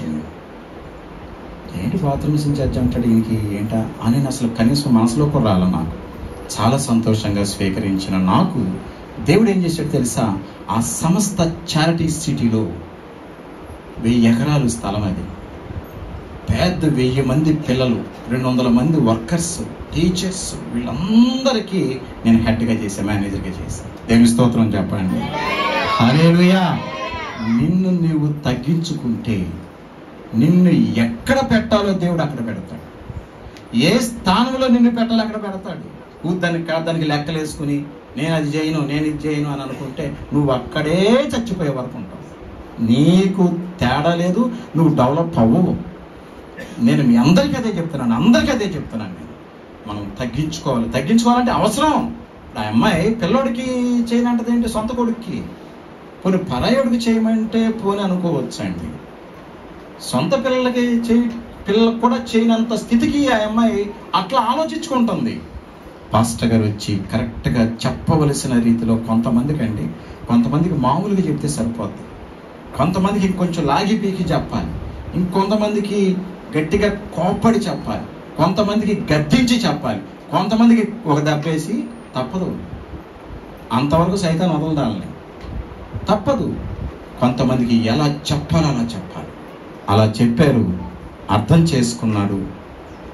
ఆ అమ్మాయి అర్థం చేసుకుంది, చక్కగా అప్పటి నుంచి మంచిగా చేస్తుంది. కాబట్టి ఏంటంటే ఎప్పుడైనా సరే దేన్ని అసహించుకోవద్దు. మన జీవితమే ఆఫ్టర్ ఆల్. ఎంత ఉన్నవాడైనా, ఎంత చదువుకున్నవాడైనా, బలశాలైనా 1-2-3 రోజులు జ్వరం వచ్చింది అనుకున్నాం. పెద్ద జబ్బులు కాదు, అవన్నీ వద్దు, పక్కన పెడదాం. జ్వరం అంటే కామన్ కదా. 4 రోజులు జ్వరం వచ్చింది అనుకున్నాం, ఏమైపోతాడు? బలవంతుడే, డబ్బున్నవాడే, చదువుకున్నవాడే, కలెక్టరే, లేకపోతే ఇంకా పెద్ద ఉద్యోగాలు చేసేవాడు, లేకపోతే పెద్ద నాయకుడు అనుకుందాం, లేకపోతే మామూలు మనిషి అనుకుందాం. ఎవరికైనా 4 రోజులు, 1 వారం రోజులు జ్వరం అట్లా వచ్చి ఉంటే తన పరిస్థితి ఖచ్చితంగా ఇంకొకరి మీద ఆధారపడాల్సిందే.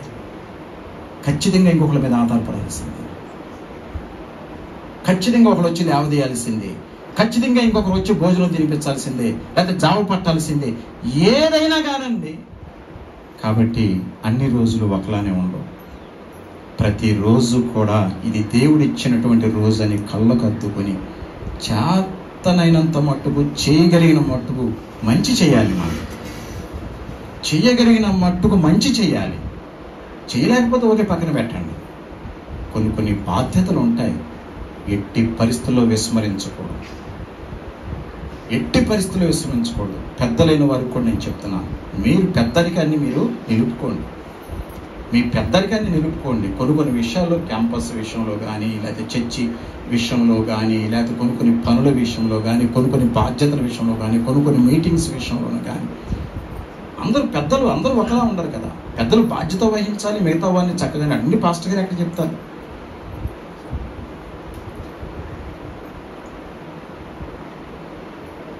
అదే రోజున ఆ మరియన్ గారు వచ్చినప్పుడు లోపల చూశాడు. చాలా బాగుంది, చాలా బాగుంది. మా ఇద్దరు ఫ్రెండ్స్ కదా, క్లాస్మేట్స్. చాలా బాగుంది అనుకుంటా. మొత్తం అంతా చూసిన తర్వాత నేనేం చేశానంటే, ఇంకా బాగుంటుందిరా, పైకి వెళ్దాంరా ఇంకా అని చెప్పేసి హాస్టల్లో తీసుకెళ్ళాను. జాగ్రత్తగా వినండి మాట. ఏం చేశాను పైకి హాస్టల్లో తీసుకెళ్ళాను. రూమ్ ఓపెన్ చేశా. నేనే అలా చాలా కాలం అయింది. రూమ్ ఓపెన్ చేశా. 4 అడుగులు లోపలికి వేసి ఏమన్నాడు తెలుసా? మొత్తం నీట్గా ఉంది, బయట అంతా శుభ్రంగానే ఉంది. 4 అడుగులు లోపలికి వేసి ఏమన్నాడు తెలుసా? ఏమనంటాడు చెప్పండి? మీరు బాత్రూమ్స్ అని ఉన్నాయా లోపల అన్నాడు. చాలా బాగుంటుంది అంటాడని నేను ఊహించి 4 అడుగులు లోపలికి వేసిందంటే ఏమనాలి? నాతో ఏమనాలి? భలే ఉంది అసలు, బెడ్స్ ఏంటి, వ్యవహారం ఏంటి, చక్కగా ఉంది, మొత్తం అంతా బాగానే ఉంది. మరి బెడ్స్ గిడ్స్ అన్ని నీట్గానే అన్ని బాగానే ఉన్నాయి. ఎంత బాగుందండి, భలే ఇచ్చాడు హాస్టల్ నీకు దేవుడు అని అంటాడేమని నేను ఎక్స్పెక్ట్ చేస్తే, మీరు అన్నాడు ముందు. మీరు అన్నాడంటే చాలా బాగుంది హాస్టల్, బెడ్స్ గిడ్స్ చాలా బాగున్నాయి అంటాడు అనుకున్నాను నేను. ఏమన్నాడు? బాత్రూమ్లు ఉన్నాయి ఇక్కడ అంటున్నాడు.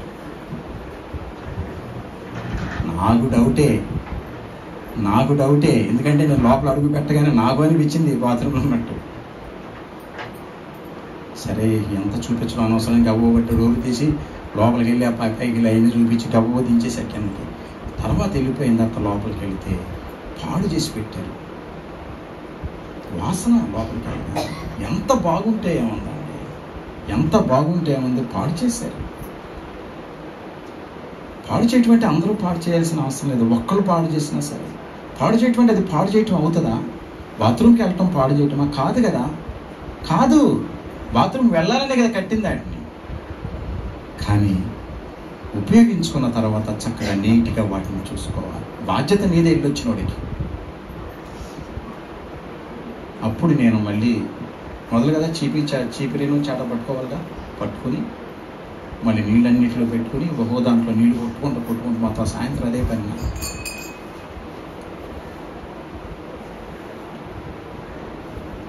ఇంత చక్కని మందిరం, బాగుంది అన్నాడు లోపల, ఇంకా బాగుంటుందని పైకి తీసుకెళ్తే చివరికి ఏమన్నాడు? నేను మీకు చెప్పేది ఏంటంటే, చర్చి అందరూ ఒకేలా ఉండరు. కొంతమందికి తెలియక చేస్తారు, కొంతమందికి తెలిసి చేస్తారు. అంటే తెలిసి తెలియక పొరపాటు జరగదు. అందరూ బాధ్యత కలిగిన వారు మాత్రం ఖచ్చితంగా అన్నీ చూసుకోవాలి. అది బాత్రూమా, చర్చి లోపల, లేకపోతే బలిపీఠమా, లేకపోతే ఇంకొకట కాదు, ఒక్కసారి చూసుకోవాలి. సినిమా హాల్ వదిలిపెట్టినట్టు గబగబు అందరూ పెలామంటే వెళ్ళిపోయి సినిమా హాల్కి రావటం చాలా కేర్ఫుల్గా వెళ్తారు. అరగంట ముందు కూర్చుంటారు. వెళ్ళి అక్కడికి వెళ్ళిపోయి ఏలాడతా, చౌంట్లు కాడుకుంటా, ఒకడు తోసిన ఆడితో పోట్లాడి టికెట్లు తీసుకుని లోపలికి వెళ్ళి కూర్చుని ఇంకా వేయట్లేదు ఆడేదో ముందు ట్రయల్స్ వేస్తే ఇంకా సినిమా వేయట్లేదు ఏంట్రా బాబు అని అంత జాగ్రత్తగా. అసలు మరి మామూలు పోతుంది కదా. మరి అక్కడ కూర్చుని వెళ్ళేటప్పుడు చాలా జాగ్రత్తగా వెళ్తారు, వచ్చేటప్పుడు మాత్రం పెళ్ళ తోసుకుంటా పరిగెట్టడమే, నాకు సంబంధం లేదు తింటున్నట్టు అందరూ అదే పని చేస్తారు. చర్చ అలా కాదు. మనం ఏం చేస్తాం చర్చి విషయంలో? వచ్చేటప్పుడు లేటే, వెళ్ళేటప్పుడు కావాలంటే 2 అడుగులు ముందే ఎవడో ఫోన్ చేయాలి, కానీ లేచి వెళ్ళిపోవటమే అంతే. నిన్న నాకు కొంచెం లేట్ అయింది. చర్చికి మన శుక్రవారం లోపలికి రావడానికి. సరే పని అంతా అయ్యాక అది కూడా ఎంత లేట్ అండి, మీరు వచ్చింది 8:30కి, నేను 9ంటికి వచ్చాను లోపలికి. ఒక అరగంట, కొంతమంది 8ంటికి వచ్చారు. ఒక అరగంట కూర్చొని ప్రార్థన చేసుకోలేరా? నేను వెంటనే మీరు రాగానే పరిగెత్తుకుంటూ వచ్చేసారా లోపల తోసుకుంటా వచ్చేయాలా? కాసేపు కూర్చొని ప్రార్థన చేసుకోలే, కాసేపు పాటలు పాడుకోలేరా? అరే నాకు చాలా పనులు ఉంటాయి కదా. ఇప్పుడు బాత్రూమ్ కడుక్కున్నానని చెప్పాను ఇప్పుడు దాకా. ఏ పనులు నాకు తప్పదుగా చూసుకుని బాధ్యతగా చేసుకోవాలి కదా నేను. సరే అయినా కబో వస్తుంటే బైబిల్ ఇచ్చుకుని కనపడింది. మన ముస్లాం కదా, పెద్ద మంచి పడుచామా అనకూడదు, ముస్లాం అనకూడదు, ఏదన్నా బాధ బైబిల్ ఇచ్చుకుని వెళ్ళిపోతుంది. ఏమో బైబిల్ ఇచ్చుకున్నాం ఏంటంటే పేరు చెప్పాలి, పేరు మరి ఆమెకే తెలుస్తుంది. తర్వాత మీరు ఎట్టగా చెప్తారుగా ఊరందరికి వెళ్ళిన తర్వాత. వాక్యం చెప్పారమ్మా, పాస్టర్ గారు వాక్యం చెప్పారు, ఇవన్నీ చెప్పారు పాపం అంట. మరంట పాస్టర్ గారు బాత్రూమ్లు కడిగారంట, అది చెప్పరు. మరంట ఎవరోనంట పాడు చేశారంట, కడిగాడంట ఆయన వెళ్ళి బాత్రూములు. నేనెట చెప్పాను? చెప్పేది అక్కడ అట చెప్తారు, వెళ్ళి కడిగారంట బాత్రూమ్లు. ఓ చెప్తున్నాడు, 4 సార్లు చెప్పారమ్మా, నేను వింటానే ఉన్నాను. 4 సార్లు చెప్పాడు. మనం కడగలేదా? కడిగినప్పుడు ఒకసారి ఏదో పొరపాటు జరిగితే చెప్పేస్తాడ మొత్తం అందరికి. తప్పు ఒకసారి జరిగిన తప్పే, గుర్తుపెట్టుకోండి. బాధ్యత ఒక్కసారి జరిగినందుకే మరి 7 సంవత్సరాల తర్వాత వచ్చాడు. ఇప్పుడు ఎంతమందికి చెప్తున్నారు అక్కడ? నాకు అది పట్టుకోండి. నాతో బాత్రూమ్లు ఉన్నాయా అని అడిగాడు అంతే. నాకు అర్థమైపోయింది. నాకు మరి మీ అందరు కంప్యూటర్ బ్రెయిన్లు కదా, నాది కూడా అప్పుడప్పుడు అవుతుంది కదా కంప్యూటర్ బ్రెయిన్ అయ్యింది. అమ్మ ఇంత చేసి ఇంత ఇవన్నీ చూపించి ఆకన్నా బాత్రూమ్లు ఉన్నాయని అడిగాడు బాబు. ఇప్పుడు ఏమైంది? నోరు క్విక్ మళ్ళా కైక్ మామూలు పాడు చేశారు అనల్లా. ఇదన్నా కాము కూరుకున్నా, ఎందుకు వచ్చింది అనుకుని కింద తీసుకొచ్చేసి. ఇప్పుడు నా బాధ ఏంటంటే ఎంతమందికి చెప్తున్నాడు. ఇప్పుడు మనం మన చర్చలు చెప్పుకుంటున్నామా? అట్టగా ఆ చర్చలు కూడా చెప్పవచ్చుగా. ఒక ఆయన దగ్గరికి వెళ్ళాను, గుడి మాత్రం బాగానే కట్టాడు, హాస్టల్ అంటమ్మా తీసుకెళ్ళాడు, చూపించాడు, కంపు కొట్టింది, బయటకు వచ్చేసాడు. చెప్పడా? ఒకసారిగా జరిగింది. ఎప్పుడైనా కానీ నేను మామూలుగా కొన్ని విషయాలు పర్ఫెక్ట్గా చెప్తున్నాను, అర్థం చేసుకోవటానికి కానీ ఎవరినో ఏదో అనుకోవటానికి కోసం కాదు. మన బాధ్యతలు మనం. అందుకని మంగళవారం ఒకసారి, గురువారం ఒకసారి చెప్తే, మిగతా వాళ్ళు ఒకవేళ రాకపోతే శనివారం వస్తే 3 రోజులన్నా కనీసం ఒక్కసారి కాస్త చూసుకుని శుభ్రం చేసుకుంటే నీట్గా ఉంటుంది. చర్చి మందిరం దేవుడు ఇచ్చిన స్థితి మనకది. అంత గొప్ప మందిరం మనకి ఇచ్చాడంటే మీరేమనుకుంటున్నారంటే మాది కాదనుకుంటున్నారు. నాకు అర్థమవుతుంది, మాది కాదుగా, ఏముందలే, తుడిచి వెళ్తానే కాదు, నేను తొడవలసిన అవసరం ఏముందలే అనుకుంటున్నారు. అట్లా అనుకున్న వాళ్ళు అలాగే అనుకోండి. ఓకే, మాది కాదనుకుంటే అనుకోండి, ఏమైందంటే మాదని మళ్ళీ రావద్దు కొన్ని విషయాల్లో. ఇప్పుడు మాది కాదనుకున్న వాళ్ళు మాదని మళ్ళీ రావద్దు. కొన్ని విషయాలు ఉన్నాయి, వచ్చే సంబంధం వద్దంటే పరిగెత్తుకు వస్తూ ఉంటారు. అప్పుడప్పుడు నేను అంటాను, నీది కాదు కదమ్మా, నేను అనుకోపోయినా దేవుడు అంటాడు. కాబట్టి కొన్ని విషయాలు చక్కగా జాగ్రత్తగా మనం మన జీవితంలో, మన డైలీ కార్యకలాపాలలో ఎంత చక్కగా ఎంత జాగ్రత్తగా ఉంటున్నాము, దేవుని మాటకి ఎంత విలువిస్తున్నాము, మన ఇష్టానుసారంగా మనం ప్రవర్తిస్తున్నామా, దేవుడని ఆయన ఉన్నారు అని ఆ రీతిగా మనము ప్రవర్తిస్తున్నామా ఆలోచించొద్దా? మన దేవుడు గుర్తుపెట్టుకోండి. ఆయన మీద ఎవరు ఎన్ని రకాలుగా మాట్లాడినా, లేకపోతే మాట్లాడకపోయినా, ఆయన చెప్పిన మాట వినకుండా నిర్లక్ష్యం చేసినా, లేకపోతే తనను తాను పెద్దవాడిగా చేసుకుని నేను గొప్ప అనేటువంటి ఆలోచనతో ఎవరైనా ఉన్నా అది వాళ్ళకే నష్టం, దేవుడికి మాత్రం కాదు. వాళ్ళకే నష్టం, ఆ వ్యక్తులకే నష్టం. చక్కని దేవుని మాట మనం జాగ్రత్తగా పాటిస్తే, వింటే, దేవుని మాటను జాగ్రత్తగా వింటే అసలు మనము వేరే ఆలోచనలు రావు. వస్తనే అంటే సరిగా వినకపోవటమే. బైబిల్ గ్రంథంలో మనం చదువుకుంటున్నటువంటి మాట ఏంటంటే, ఆ కాలమందు అబద్ధపు క్రీస్తులను అబద్ధపు ప్రవక్తలను వచ్చి సాధ్యమైన ఎడల ఏర్పరచబడిన వారిని మోసపుచ్చుటకై సూచక క్రియలను మహత్కార్యములను అగపరచెదరు. గొప్ప గొప్ప పనులు చేస్తారంట, మహత్కార్యాలు. ఎవరు? అబద్ధ ప్రవక్తలు. ఏమని చెప్తారు? నేనే క్రీస్తును అంటారట వాళ్ళు. మనం చూస్తూనే ఉన్నాం అనేక రకాలుగా. ఎవరెవరు ఎన్ని మాటలు. అస్సలు నీ దగ్గరికి 100 మంది రాని 1000 మంది రాని ఎన్ని మాటలు చెప్పినా నీకంటూ తెలుసు యేసయ్య గురించి, అది నమ్ముకో. ఆ మాట నుండి పక్కకి వెళ్ళొద్దు. నీకు తెలుసు కదా యేసయ్య గురించి, నువ్వే నమ్ముకున్నావు కదా, నిన్నెవరు బలవంతం చేయలేదు కదా, నువ్వే ప్రార్థన చేసుకుంటున్నావు కదా, దేవుడు చేసిన మేళ్ళని నువ్వు స్వయంగా అనుభవించావు కదా. అలాంటి పరిస్థితుల్లో ఆ భక్తిని, ఆ విశ్వాసాన్ని, ఆ నమ్మకాన్ని పోగొట్టుకోవద్దు. నువ్వెంత ఖచ్చితంగా ఉంటే అది నీకే. నువ్వు ఒక్కదానివే మిగిలిన చర్చిలో, ఒకవేళ నువ్వు ఒక్కదానివే, మిగతా వాళ్ళందరూ వెళ్ళిపోయారు అనుకుందాం. ఎవరికో మన వాళ్ళకి 2-3 వచ్చినాయి అంట దర్శనాలు.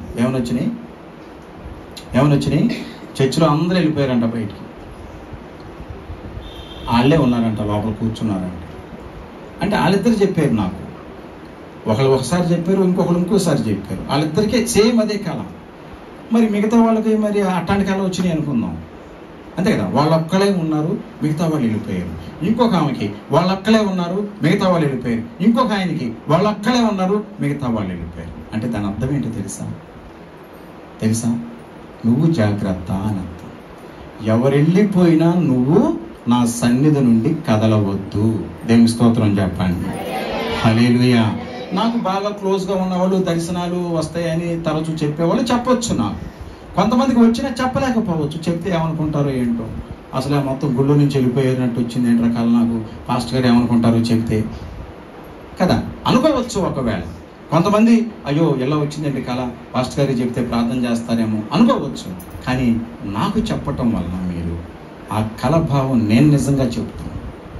మీరు అనుకున్నారు నాకు కళ వచ్చిందండి, గుళ్ళో నేను ఒక్కదానే ఉన్నానని మిగతా వాళ్ళందరూ వెళ్ళిపోయారు. నాకు కళ వచ్చిందండి, గుళ్ళో నేను ఒక్కదానే ఉన్నాను, ఒక్కడనే ఉన్నాను, మిగతా వాళ్ళందరూ వెళ్ళిపోయారని మీకు వచ్చింది దర్శనం. కానీ మీ ఆలోచన ఏంటంటే నేను ఒక్కదాన్నే ఉన్నాను, అందరూ వెళ్ళిపోయారు, వెళ్ళిపోతారేమో మొత్తం అందరూ అనేటువంటి ఆలోచన వస్తుంది, సహజం. కానీ నాకు చెప్పారు అనుకోండి అదే దర్శనాన్ని, నేనేం చెప్తాను తెలుసా? అందరూ వెళ్ళిపోయినా నీవు మాత్రము నా సన్నిధి విడిచిపెట్టవద్దు, జాగ్రత్త. అందరూ వెళ్ళిపోయినట్టు నీకు రాదు కళ, నాకొస్తుంది. నాది బాధ్యత సంఘంలో. నీకెందుకు చూపిస్తాడు దేవుడు అందరూ వెళ్ళిపోయినట్టు? దాని అర్థం ఏంటంటే ఒకవేళ అందరూ అందుకనే ఏదో పాడతారు కదా, ఏదో పాట, నా తల్లివి నీవే అందరూ నీవు నన్ను లోకం విడిచినా, లోకం మరిచినా, మా తమ్ముడు మరిచినా, అన్నయ్య మరిచినా, అక్క మరిచినా, చెచ్చు మరిచినా, ఎవరు మరిచినా నువ్వు మరవు నేను మరవను. అదే దీని అర్థం.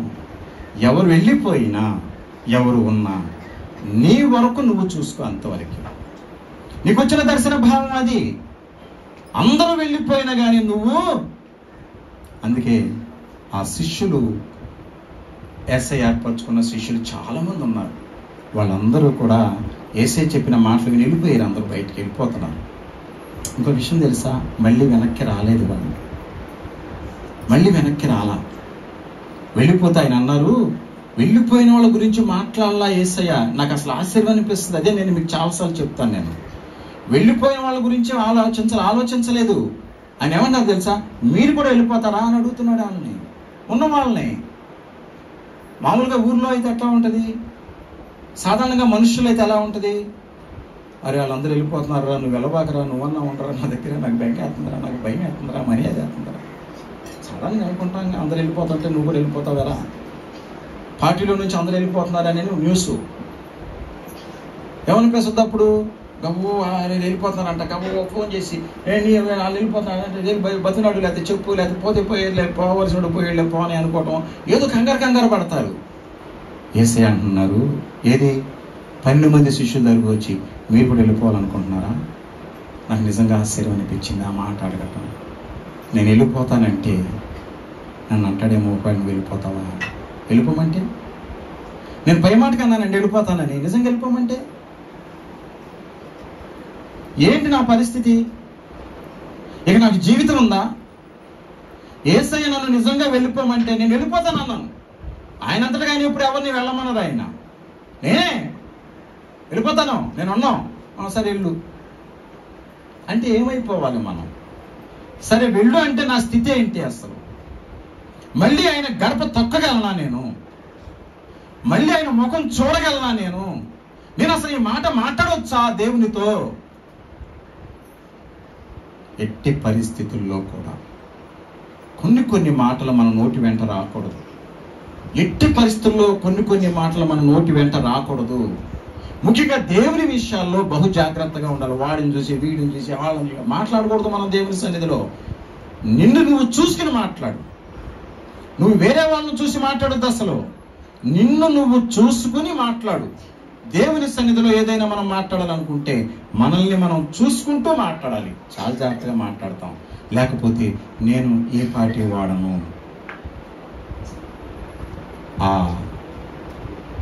ఇద్దరు వ్యక్తులు ప్రార్థన చేసేటప్పుడు ఒక అతను వచ్చేయమంటున్నాడు, నేను రోజు గుడికి వస్తాను, దొంగతనం చేయలే, అది చేయలే, ఇది చేయలే, ఏది చేయలే, ఏ తప్పు చేయలేదు, పైగా 10 వంతులు కూడా ఇస్తున్నాను నేను. ఇదిగో ఈ పక్క వాళ్ళ ఏం చేయట్లేదు అంటున్నాడు కదా. ఇతను తనను తాను చూసుకోవటం తప్పులేదు. జాగ్రత్తగా వినండి. మీరు కూడా, మనం కూడా, నేను ఖచ్చితంగా రోజు చర్చికి వెళ్తానని చెప్పడం తప్పే ఉంది? నేను 10 వంతులు ఇస్తానని చెప్పడం తప్పే ఉందండి? నేను చాలా మంచిగా ఉంటున్నానండి, ఎవరైనా ఏదన్నా అన్నా నేను అనటం లేదండి, తప్పే ఉంది? చెప్పండి. అంత ధైర్యం ఎవరికి ఉంటుందండి? చెప్పే ధైర్యం చెప్పండి ఆ మాట. కానీ దేవుడు అదంతా మెచ్చుకున్నాడు, సంతోషించాడు. కానీ ఒక్క మాట పక్కన ఉన్నటువంటి వ్యక్తిలా నేను లేననేటప్పటికి అక్కడ బాధపడ్డాడు దేవుడు. అట్లా వద్దు, పక్కన చూడవద్దు. నిన్ను నువ్వు చూసుకుంటున్నావు కదా, ఆ మాటలు నాతో చెప్తున్నావు కదా, చెప్పు, నేను సంతోషపడతా. ఒకవేళ నువ్వు చెయ్యని పనులు చేస్తున్నానని చెబితే అప్పుడు నేను సరి చేస్తా. నువ్వు చేయకుండా చేస్తున్నానని చెప్తావేంటి నా సన్నిధిలో? చేస్తున్నావా నువ్వు అని నేను గుర్తు చేస్తా. కానీ పక్కోడు చేయట్లేదు, వాడు చేయట్లేదు, వీడు వాడు అని వాళ్ళ గురించి అసలు నువ్వు మాట్లాడొద్దు. అసలు నీ సంగతి ఏంటో నువ్వు చూసుకుంటూ మాట్లాడు. నాతో మాట్లాడాలనుకుంటే దేవుడు చెప్పేది అదే. మనల్ని చూసి మనం మాట్లాడాలి. పక్కవాడిని చూసి మాట్లాడితే ఏం మాట్లాడతాం అసలు? దేవుని విషయంలో మనం ఎంత జాగ్రత్తగా ఉంటే అంత మంచిది. పక్క వాళ్ళు వెళ్ళిపోయారు. యేసయ్య వచ్చి 12 మంది శిష్యులను అడుగుతున్నారు. ఏమని అడుగుతున్నారంటే, మీరు కూడా వెళ్ళిపోతారా? అయ్యా మేము ఎక్కడికి వెళ్తాం అయ్యా, మేము వెళ్ళమయ్యా. నువ్వేనయ్యా మాకు. గమనించండి, జాగ్రత్తగా ఉండాలి. దేవుని విషయంలో బయట వాళ్ళని చూడొద్దు. ఎట్టి పరిస్థితుల్లో వాళ్ళని వీళ్ళని చూడొద్దు. నిన్ను నీ బిడ్డలను చూసుకో. నేను ఎలా ఉన్నాను, నా బిడ్డలు ఎలా ఉన్నారు, అంతే. దేవా మీ కృపను బట్టి పర్వాలేదు, కన్నీళ్లు విడవకుండా బాగానే ఉన్నాను. ఇప్పుడు కాస్త బాగానే నిద్రపోతున్నాను, కాస్త సంతోషంగానే ఉన్నాను. నా బిడ్డల విషయంలో, నా కుటుంబం విషయంలో మీ పాదాలకు వందనాలు. అంతే, చాలు. దేవుడు ఓహో నేను చేసిన చిన్న కార్యానికి ఇంత సంతోషపడుతుంది ఏమి, లేకపోతే ఈయన వీళ్ళకి గొప్ప స్థితిని ఇవ్వాలి. ఎస్, ఖచ్చితంగా మనకి చిన్నది ఇచ్చినందుకే, ఈ చిన్న మందిరం ఇచ్చినందుకే చాలా సంతోషపడ్డాం. మనం గొప్పగా చెప్పుకున్నాం. దీనికి చెప్పాలంటే 100 రెట్లు ఎక్కువ కాస్ట్. అది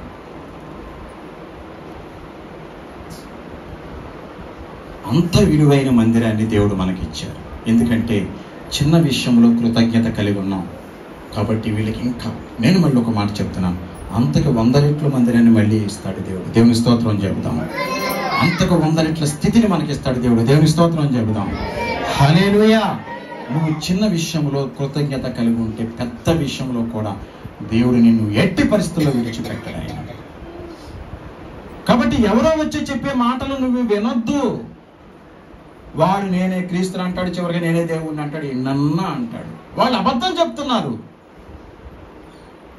ఏర్పరచబడిన వారిని సైతం, అంటే నేను చాలా బాగున్నాను అనుకుంటాం కదా కొంతమంది, మనం దేవుని విషయంలో చాలా బాగున్నాను అనుకుంటారు. మీలో కూడా చాలా మంది. సంతోషమే, అనుకోండి, అట్లాగా తప్పు లేదంటాను నేను.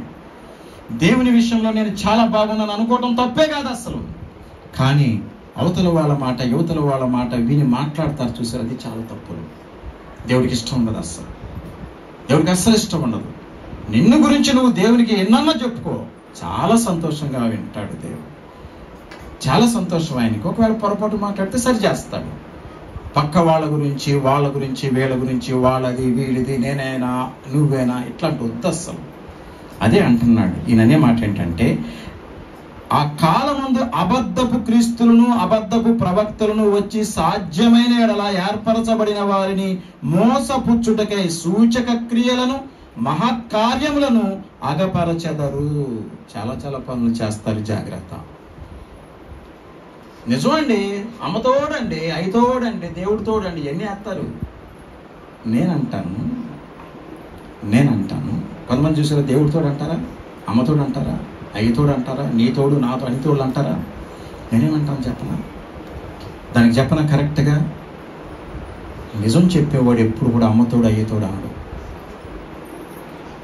జాగ్రత్తగా వినండి. నిజంగా నిజం చెప్పేవాళ్ళు అమ్మతోడు అయ్యతోడు అని అసలు అనరు. వాడు అన్నాడంటే అబద్ధం చెప్పినట్టే. వాడు అమ్మతోడు అయ్యతోడు అంటున్నాడంటే వాడు ఖచ్చితంగా అబద్ధం చెప్తున్నాడు నీతో. అసలు తప్పు చేసినోడు తప్పే చేస్తుంటే వాడు ఒక పక్కన, తప్పే చేస్తుంటే వాడు ఒక ప్రక్కన, చేస్తుంటే ఒక ప్రక్కన, అది చేసేవాడు వచ్చి అమ్మతోడని అనలేడా? ఆలోచించండి ఒకసారి. అసలు వాడు తప్పే చేస్తుంటే, దౌర్భాగ్యం చేస్తుంటే, ఘోరాలు చేస్తుంటే, ఘోరం చేసేవాడు ఒక నోటితో ఒక మాట అనలేడా? అమ్మతోడు, అయితోడు, దేవుడితోడని అనలేడా? వినేవాడికి బుద్ధి ఉండాలి. ముందు. వాడు అమ్మతోడు అయితోడు అన్నాడంటే ఈడేది వెధవ పని ఖచ్చితంగా చేశాడు. ఈడు వెధవ పని చేసిన వాళ్ళు ఒక మాట అనలేరా చెప్పండి? అయితోడు, అమ్మతోడు. అందుకే యేసయ్య ఏమన్నాడు తెలుసా? ఆకాశం తోడు, భూమి తోడు, ఆ తోడు, ఈ తోడు అనొద్దు. నీ మాటకు నీ మాట అంతే. నేను చేశాను, చేయలేదు అంతే. నన్ను నమ్మవా? పో, నీ ఇష్టం. నమ్మితే ఉండు. కాబట్టి గమనించండి, అబద్ధపు ప్రవక్తలు, అబద్ధం చెప్పేవాళ్ళు నిన్ను మోసం చేయటానికి, చాలా మంచిగా దేవుని సన్నిధికి వచ్చే వారిని సహితం మోసం చేయటానికి, విలువగా దేవుడంటే పడి చచ్చిపోయే వాళ్ళని మోసం చేయటానికి కొంతమంది రుజువులు కూడా చూపిస్తారు. అదేగా అద్భుత కార్యాలు చేస్తారంట. చాలా మంది సూచక క్రియలను, మహత్కార్యములను అగపరచెదరు. మీరు జాగ్రత్తగా ఉండుడి. ఇదిగో సమస్తమును మీతో ముందుగా చెప్పి ఉన్నాను. దేవునికి స్తోత్రం చెప్పండి. హల్లెలూయా. సమస్తం ముందే చెప్తున్నాను నేను. రేపొద్దున ఆడొచ్చినప్పుడు నాకు ఎందుకు చెప్పలేదని అనొద్దు. ఇట్లా నిన్ను నాశనం చేయడానికి, నిన్ను మోసం చేయడానికి, నీ జీవితాన్ని పాడు చేయడానికి, నీ సంసారాన్ని పాడు చేయడానికి కొంతమంది కల్పనలు కావాలంటే ఒట్టేసి, కాబట్టి అదేసి, అమ్మా ఒట్ట కూడా ఉందమ్మా, అందుకే నమ్మేది, అతను నమ్మేదని కాదు. ఆడు ఒట్టు అంటున్నాడంటేనే ఏదో పని చేసి వచ్చి ఒట్టు అంటాడు. ఏదో పని చేసేవాడు ఒట్టు అనలేడా? ఒకసారి ఆలోచించండి. దౌర్భాగ్య పనులు చేసేవాడు అసలు పనులే చేస్తుంటే, అన్యాయం చేస్తుంటే ఓ ప్రక్కన, అన్యాయం చేసేవాడు ఒట్టు అని చెప్పడం ఒక పెద్ద విషయమా అండి? నిజంగా నిజాయితీ కలిగిన వారికి ఒట్టేయాల్సిన అవసరం లేదు. మాటకు మాట అంతే. నేను ఇది చేశాను, చేయలేదు, ఎస్ అంతే. నాకు ఇష్టమైంది నేను చేశాను, అంతే. లేదా చేయలా, అనవసరంగా నన్ను అంటున్నారు.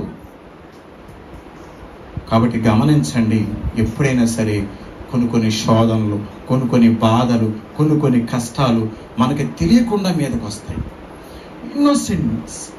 అసలు మనం ఇన్నోసెంట్, మనం ఆ విషయంలో ఏమీ తెలియదు, కానీ మీద పడిపోతుంది అంతే. అన్యాయం, ఏదో చేసామని, లేకపోతే ఏదో మాట్లాడామని, ఏదో అన్నామని. నిజంగా నువ్వు అన్నావా అంటే మానుకో అంతే. అదొక్కటే సొల్యూషను. ఓట్లేసి గట్లేసి ఇవన్నీ చేయాల్సిన అవసరం లేదు. అనలేదా, ఆయన వదిలిపెట్టేసి అవతలండి. నీ మాట నమ్మట్లేదు కదా, వదిలిపెట్టాడు. అటెండోడు ఉన్నావు ఒకటే. ఎందుకు అవసరమా? ఎప్పుడైనా సరే గుర్తుపెట్టుకోండి, జాగ్రత్త జాగ్రత్త జాగ్రత్త. ఏర్పరచబడిన వారంటే మంచి వాళ్ళను సైతం మోసం చేస్తాడు సాతాను. ఉట్టుటోళ్ళని చేయటం పెద్ద లెక్కలేదండి. ఉఫ్ అంటే ఎగిరిపోయే కాకులు ఉంటాయి చూసారా, ఉట్ అంటే చాలు. నేను మంచి పెడిగ్రే కుక్క పిల్ల కోసం కొన్నా. ఆ కుక్క పిల్ల ఏం చేసింది అది నేను పిలుస్తా ఉన్నా సరే పరిగెత్తినాడు. సరే పోనీలే వెళ్ళిందిలే అనుకున్నా. నేనేం చేశాను, వెనకాల వెళ్ళా. రా, దానికి రోజీ అని పేరు పెట్టాం కదా, రా రోజీ అన్నా.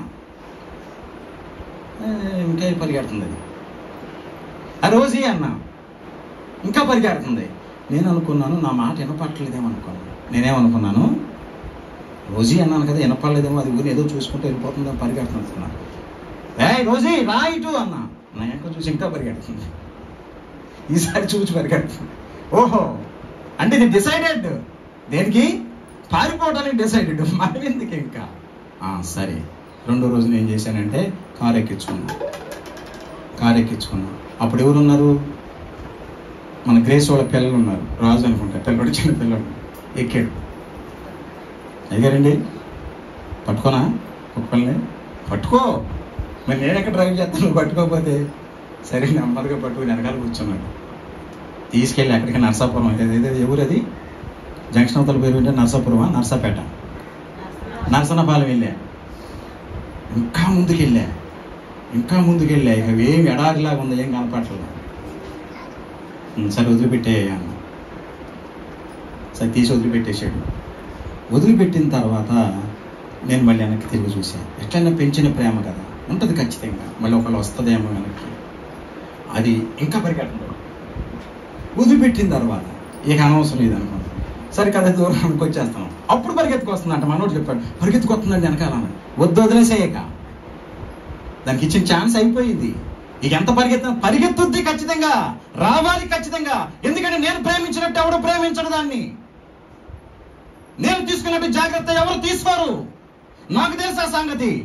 దాన్ని బజారు మీద తిరిగే దాన్ని తీసుకుని వచ్చి పెడిగ్రీ కొన్నానండి. బజార్ మీద ఉంటే ఏం తింటది అక్కడ, రోడ్లంతా పక్కన అయ్యని తినాలా. నేను తీసుకొచ్చి పెడిగ్రీ అంటే చాలా విలువైనది అనమాట.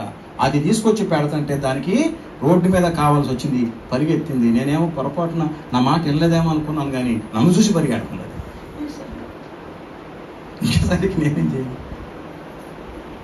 ఎప్పుడైనా సరే గుర్తుపెట్టుకోండి, దేవుని విషయంలో ఆయన్ని చూసి కూడా పరిగెడితే అదే అంటాడు ఆయన, నా కార్యము అనుభవ జ్ఞానం కలిగిన తర్వాత కూడా, నేనంటే ఏంటో తెలిసిన తర్వాత కూడా, పరిశుద్ధాత్మ వరాన్ని రుచి చూసిన తర్వాత కూడా పక్కకి వెళ్ళిపోతారే, వాళ్ళు మళ్ళీ రాలేరు నా దగ్గరికి. నేను అందుకే మనందరితో నేను చెప్పేది ఏంటంటే, చక్కగా ఉండండి దేవుని విషయంలో. మిమ్మల్ని ఏ విషయంలో బలవంతం చేయట్లేదు కదా. కానుకలు విషయంలో, లేకపోతే డబ్బుల విషయంలో, నీళ్ళకు ప్రార్థన పెట్టుకోవటం విషయంలో ఎప్పుడన్నా ఏనాడన్నా బలవంతం చర్చికి కానుకలు చాలా మంది ఇచ్చారు మీలో. కొంతమంది అసలు ఇవ్వలా, వాళ్ళ పేరు కూడా చెప్పలా నేను మీకు. ఇప్పుడు కూడా అంతే, మనం అనుకున్నాం కదా మొన్న, ఆ కానుకలు చాలా మంది ఇచ్చారు, కొంతమంది ఇవ్వలేదు. వాళ్ళ పేర్లు మీకు చెప్పాలా, ఇచ్చిన వారి పేర్లు మాత్రమే చెప్పాము. ఎందుకంటే ఇవ్వని వాళ్ళ పేర్లు ఎందుకు చెప్పుకోవడం అవసరం? వాళ్ళు అదే సంతోషం అనుకుంటుంటే, అదే ఆశీర్వాదం అనుకుంటుంటే, అదే దీవెన అనుకుంటే ఎందుకు చెప్పాలి మనం? మన జాన్సన్ నేను కలిసి అయ్యారండి అసలు ఎంతో సుద్ది లెక్కేద్దామండి. నేను అసలు లెక్కేయటం నాకు ఇష్టం ఉండదు నాకు. ఎందుకంటే అందులో ఒక్క రూపాయి కూడా నేను వేస్ట్ చేయను, తప్పు చేయను. ఎవరు నన్ను అడగరు కూడా, మీరు అడగరు, ఎవరు అడగరు నన్ను. అయినా ఏదో యాంగ్జైటీ, చూద్దామండి ఒకసారి. సరే చూడగా లెక్క పెట్టి ఎంతమంది ఉన్నారో వరుస పెట్టి ఆ ఊరు నుంచి తుక్కులూరు మొత్తం పొరుగురు వాళ్ళందరూ ఎంతమంది అండి, రామగూడెం గోవంట వాళ్ళు అందరూ ఎంతమంది అంటే, పొరుగురు వాళ్ళందరూ ఇచ్చేసారు, రామగూడెం గోవంటలోనే మిగిలేరు చాలామంది. పొరుగు వాళ్ళు అందరూ ఇచ్చేసారు, మన సంఘానికి సంబంధించిన వాళ్ళు. బయట వాళ్ళు అంటే మనం అసలు అడగం, వాళ్ళు ఇచ్చినా తీసుకోం. మానేసిన వాళ్ళని లెక్కగట్ల, మానేసిన వాళ్ళని తీసేసాం. ఎందుకంటే మానేసిన వాళ్ళ గురించి మనకు ఆలోచించకూడదు. వాళ్ళు పొరుగు వాళ్ళైనా ఉన్న వాళ్ళైనా, మనకు సంబంధించిన వ్యక్తులు మాత్రం మనం వదిలిపెట్టుకోకూడదు. కాబట్టి ఎప్పుడూ కూడా ఇవ్వగలిగితే ఇవ్వగలుగుతారు, ఇవ్వలేకపోతే ఇవ్వలేకపోవచ్చు. దాన్ని మనం ఎప్పుడు కూడా అదని ఇదని అనకూడదు. చక్కగా నేను మిమ్మల్ని అందరినీ కోరుకునేది ఒక్కటే, ఆదివారం శుక్రవారం ఖచ్చితంగా దేవుని సన్నిధిలో ఉండండి. ఆ తర్వాత ఎక్కడైనా ప్రార్థన జరుగుతూ ఉంటే వెళ్ళగలిగితే వెళ్ళండి ఖచ్చితంగా. వెళ్ళలేకపోతే ఏదైనా పని ఉందనుకోండి, మానుకోండి. వెళ్ళగలిగి కూడా చక్కగా వెళ్ళాలి. ఆ ప్రేమ ఆప్యాయతలు ఏంటంటే దేవుని సన్నిధికి వస్తేనేమో దేవుని స్తుతిస్తాం. శుక్రవారం వచ్చేవాళ్ళు అయితే శనివారం పెట్టుకుంటారు. వాళ్ళు ఎప్పుడు పెట్టుకున్నా సరే దేవుని సన్నిధికి వచ్చేది దేవుని వేడుకోవటం కోసం, కోరుకోవటం కోసం. ఆదివారం వచ్చేది దేవుడు చేసిన కార్యాలన్నిటి గురించి, ఆయన నామ మహిమార్థమే, ఆయన్ని మహిమపరచడం కోసం. మిగతా సమయాల్లో కుటుంబ ప్రార్థనలు జరుగుతాయి కదా, ఆ ప్రార్థనలకు ఒకరింటికి ఒకరు వెళ్ళటం వలన ఒక అనుబంధం పెరుగుతుంది మనకి, ఒక బంధం, అది ఆత్మీయత అనమాట, ఒక కుటుంబం. మనం చక్కగా అందరూ కలిసి వెళ్ళి ఆ కుటుంబంలో కూర్చుని ప్రార్థన చేసి, ఎందుకో తెలుసా మనందరం వెళ్ళేది ఆ కుటుంబాన్ని దీవించడం. మనం చర్చికి ఎందుకు వస్తున్నాం? చర్చ ఎందుకు వస్తున్నారు మీ అందరూ? దేవుణ్ణి కోరుకోవటానికి. ఏమని కోరుకోవటానికి? మిమ్మల్ని, మీ బిడ్డల్ని, మీ కుటుంబాలని, మీ చదువుల్ని, మీరు చేసే ఉద్యోగాలు, వ్యాపారాలు బాగుండాలని కోరుకోవటం కోసం వస్తున్నారు ఇక్కడికి. పక్క వాళ్ళ కోసం, పక్క వాళ్ళు బాగుండాలని కోరుకోవటం కోసం కాదు. దానికోసం పాస్టర్ గారు ప్రార్థన చేస్తారు. మీరు దేవుడు చేసిన కార్యాని కోసం, చేయబోయే కార్యాల కోసం దేవుని స్తుతించడానికి, ఇంకా కోరుకోవడానికి దేవుని సన్నిధికి మనం వస్తున్నాం. కానీ కుటుంబ ప్రార్థనలకు వెళతాం కదా మనం. అక్కడికి ఎందుకు వెళ్తాం తెలుసా? అక్కడికి వెళ్ళేది, దేవా ఈ కుటుంబాన్ని దీవించనాయి, ఈ కుటుంబాన్ని ఆశీర్వదించు. అందరూ వెళ్ళిన 100 మందో 200 మందో, లేకపోతే ఇంకెక్కువ మంది ఉంటే ఎక్కువ, లేకపోతే 50 మందో 10 మందో, ఎంతమంది ఉంటే అంతమంది వెళ్ళేది దేనికో తెలుసా? ఆ కుటుంబాన్ని గురించి మనందరం ప్రార్థన చేయటానికి. ఆ కుటుంబం బాగుండాలి. ఈ సంవత్సరం ఏ కష్టం వీడికి రాకూడదు.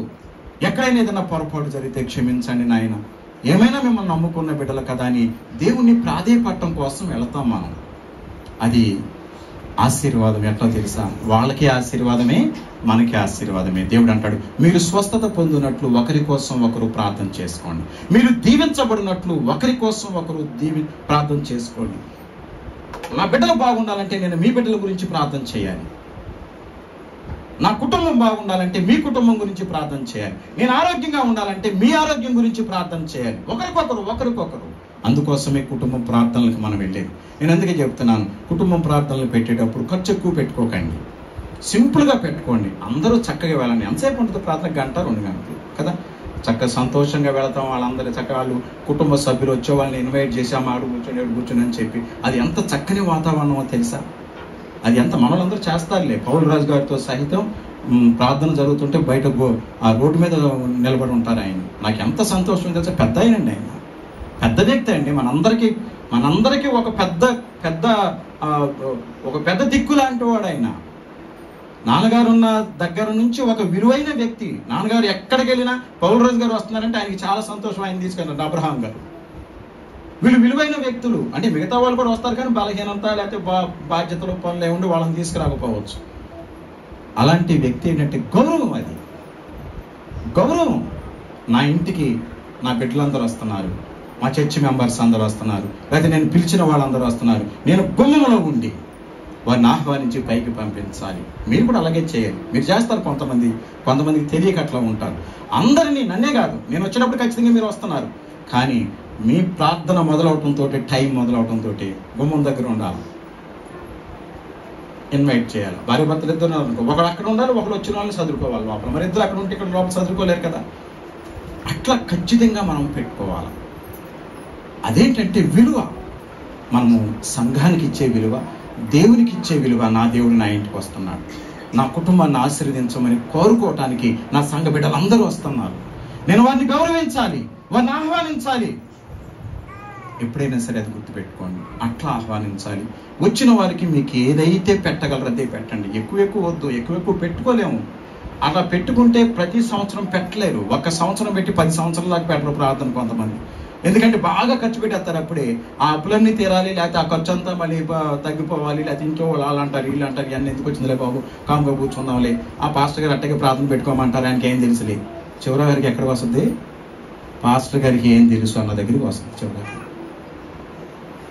కానీ ప్రతి సంవత్సరం మీ కుటుంబంలో ప్రార్థన జరిగితే ఆ ఇల్లు నిలబడదు, ఆ కుటుంబం నిలబడదు, ఆ కుటుంబంలో క్షేమం ఉంటుంది, సంతోషం ఉంటుంది. అది దేవుని మాట.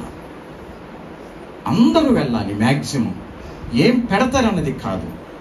మనం ఆ కుటుంబానికి వెళ్ళి ప్రార్థన చేస్తే రేపు మన కుటుంబానికి వాళ్ళందరూ వచ్చి ప్రార్థన చేయరా? అది చాలదా? ప్రార్థనకి వెళ్ళేది ఏదైనా పెడతారని వెళుతున్నామా? నేను మీ ఇళ్ళకి వచ్చి ఎప్పుడన్నా ఏమన్నా కనీసం పట్టుమని ఒక పట్టుడు భోజనం ఎప్పుడైనా తినాలి? ఇంతమంది చెప్పండి, నాకు ఒకళ్ళు చెప్పండి. ఏమన్నా మా ఇంటికి వచ్చిన తర్వాత మొత్తం 5-6 పల్లెలు బాగా తిన్నారండి, బాగా మొత్తం మాంసాలు అన్నీ వేసి పెట్టేసి తిని పడేసారండి అని చెప్పండి. ఒక్కళ్ళు చెప్పండి నాకు వచ్చి. అసలు మీరు ప్లేట్లు అట్లా పెట్టుకుంటే చాలా తిన్నట్టు అనిపిస్తుంది నాకు. ఆ ప్రేమ చాలు, నాకు చాలండి. ఇంకా తింటాక మనం వెళ్ళేది వాళ్ళని ఆశీర్వదించాలి, వాళ్ళని దీవించాలి, వాళ్ళ కోసం ప్రార్థన చేయాలి, ఆత్మీయ బంధం పెరగాలి. మన వాళ్ళండి, నా వాళ్ళు. మీరందరూ బయట కనపడతా ఉంటారు, కష్టపడి పని చేయడానికి వెళ్తూ ఉంటుంటే నాకు కారు ఆపి ఎక్కించుకుంటాను చాలామంది. కొంతమంది ఏమో మొహమాటం ఉంటుంది. సర్లే మొహమాటం ఉన్నవాళ్ళు ఓకే, అట్లాగే ఉండండి, ఎందుకు మళ్ళీ అనవసరంగా ఎక్కేవాళ్ళు ఎక్కుతారు. మా మొహమాటం పడి ఎందుకులే పాస్ అని అనుకుంటారేమో అనుకున్న వాళ్ళు ఓకే, అది మీ ఇష్టం. నేనైతే మాత్రం మీరే కాదు, మన ఊరు వాళ్ళ లేదని కూడా చూస్తా. ఊరు వాళ్ళైతే ఖచ్చితంగా ఆపి ఎక్కించుకుంటాను. అది వ్యాన్ ఉన్నప్పుడు అంతే, ఇప్పుడు కారు ఉన్నప్పుడు అంతే. నిన్న ఒక మాస్టర్ని ఎక్కించుకున్నా, హై స్కూల్ మాస్టర్ వస్తుంటే ఎక్కించుకున్నా. లోపల ఎక్కగానే ఏమన్నాడు తెలుసా? నిన్నే ఏమన్నాడు తెలుసా? ఏంటంటే కార్నెట్ పాడు చేశారు అన్నాడు. ఏమన్నాడు? కార్నెట్ పాడు చేశాడు. అసలు నిన్నే మొత్తం మనం నిన్న సాయంత్రం, శుక్రవారం సాయంత్రం శుభ్రంగా కడిగి నీట్గా పెట్టుకున్నాం. శనివారం పొద్దున్న వెళ్తే ఆయన ఎదురయ్యాడు. వచ్చేటప్పుడు పాపం దించి వస్తాను. ఏమంటున్నాడు? ఏంటంటే కారిటో అది నిన్నేగా శుభ్రంగా కడిగాము, బెడ్లు పాపం చాలా కష్టపడ్డారు. నేను ఇంకా పాపవాళ్ళు ఇంకా మన చర్చి మెంబర్స్ 2-3 చాలా కష్టపడి పని చేసుకుంటే ఇటు అంటాడు. ఏంటనుకుంటే ఏంటంటే ఏమైంది, కారు బాగానే ఉందిగా అన్న. మనం కాదండి, ఇదంతా చూడండి పాడు చేశాడు. ఎవరినో ఎక్కించుకున్నా. ఏం చేశాను నేను? ఎవరిని ఎక్కించుకున్నాడు? బురదకాళ్ళతో ఎక్కారు. మరి ఏం చేస్తారు? బురదకాళ్ళు అప్పటికప్పుడు కడుక్కోమంటే ఎక్కడ కడుక్కోతారు? రోడ్డు మీద వచ్చేవాళ్ళు చెప్పండి. మళ్ళీ మనం వీటిని తుడుచుకుంటాం. కావాలంటే మనము మనుషులు ముఖ్యం. మనకి నా కారు పాడు చేసేస్తున్నారు అన్నది కాదు నాకు ముఖ్యం. అది కాదు నాకు ముఖ్యం. ముందు వాళ్ళని ఎక్కించుకోవాలి. కష్టపడి వస్తున్నారు, కాస్తంత దూరం నడుచుకుంటా రాకుండా కారులు కథ అక్కడ దిగిన చాలుగా. ఎందుకంటే ఒకనొకప్పుడు నేను చూశాను అట్లా. నన్ను ఎవరైనా కారు ఎక్కించుకుంటారేమోనని. నేను నిజం చెప్తాను, ఎవరు ఎక్కించుకోలేదు. ఎవరు ఒకళ్ళిద్దరు ఎక్కించుకున్న వాళ్ళు నాకు మైండ్లో గుర్తుండిపోయారు. నేను పలానా వాళ్ళ కారు ఎక్కానన్న సంగతి నాకు గుర్తుంటుంది బాగా. ఎక్కించుకోమంటే ఎక్కించుకుంటారు. ఎవరు ఎక్కించుకోండి? మీరు ఆపండి, కారు వెళ్ళేటప్పుడు చాలా కాలు వెళ్తున్నాయిగా మన ఊరి నుంచి. ఎవరిని రాపండి, ఎక్కించుకుంటారేమో చూడండి ఒకసారి.